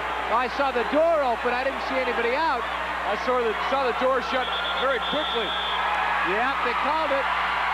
Chico Borja had the ball and he was pointing. How's that for being observant? How about vision, huh? Yeah. Midfielder's vision. He's also officiating the game while he carries the ball. Well, it'll be 4-on-4 for 29 seconds. Boy, that's a tough one. Well, you're only supposed to mimic or impersonate the good things that another team does, not the bad things. And the Crunch got caught there. And that's not really a situation where you can say, well, because it's a player coach, because Stewart Jump is the bench coach there, so that's not really the problem. No, the problem is you're going from a power play and you lose possession. You're trying to get some of your defensive runners on and rest the power play guys until you get possession back, so some confusion arose there. I saw the door open and close, but I think when I heard it close, Borja had already pointed, and I looked later.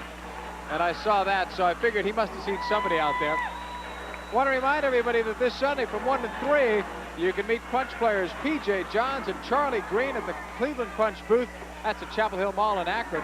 And if you'd like to have a member of the Crunch appear at your special event, please contact David Pelling in the Community Relations Department at the Crunch office. And again, Crunch season tickets still available for all seat locations. For more information, contact the numbers you see on your screen in Cleveland, 349-2090 in Akron, 535-5425. This is some game. 4-4, 6:29 to go in overtime. And now, this is tough here. 4-on-4 for 29 seconds, and then it shifts, and the Crunch go from 4-on-4 to being down 5-on-4. There's really so many variables here, and you wonder who's going to end up on the field as these situations change. Well, we are underway now. It's Marhetic who's serving the penalty for Cleveland. Back to Fearon. 20 seconds left on the 4-on-4. Marinaro forced that bad clear. There's Andy Chapman. And it'll be put in play by James or Wright on the near sideline. Bernie James knocks it back. Otto Orr. to Marinaro. Chested it down and then got it in the chest. Can't call that an intentional handball. That's what the crowd wanted. Mepham to James. In 4 seconds, they'll be down a man. I thought they were going to bring it back. Instead, they go forward. Marinaro almost broke it. Power play on. Watch Chapman on the right foot. Score. It's over. Borja.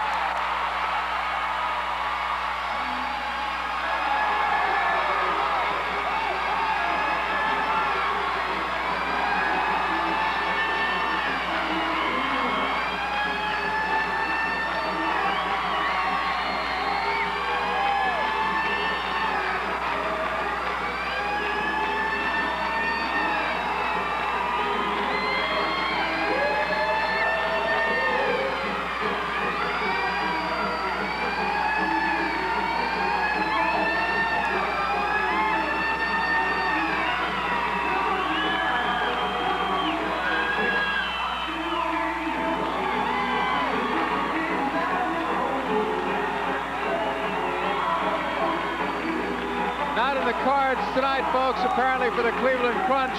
They had the power play, then they lost it with a penalty of their own, and in coming back, the difference is a matter of inches. If Marinaro was able to get the ball and break, fine, but instead, it's Wichita coming right back, and they play it up to Chapman right across to Borja, and the Wings win it 5-4 in overtime. We'll recap it when we come back to Wichita.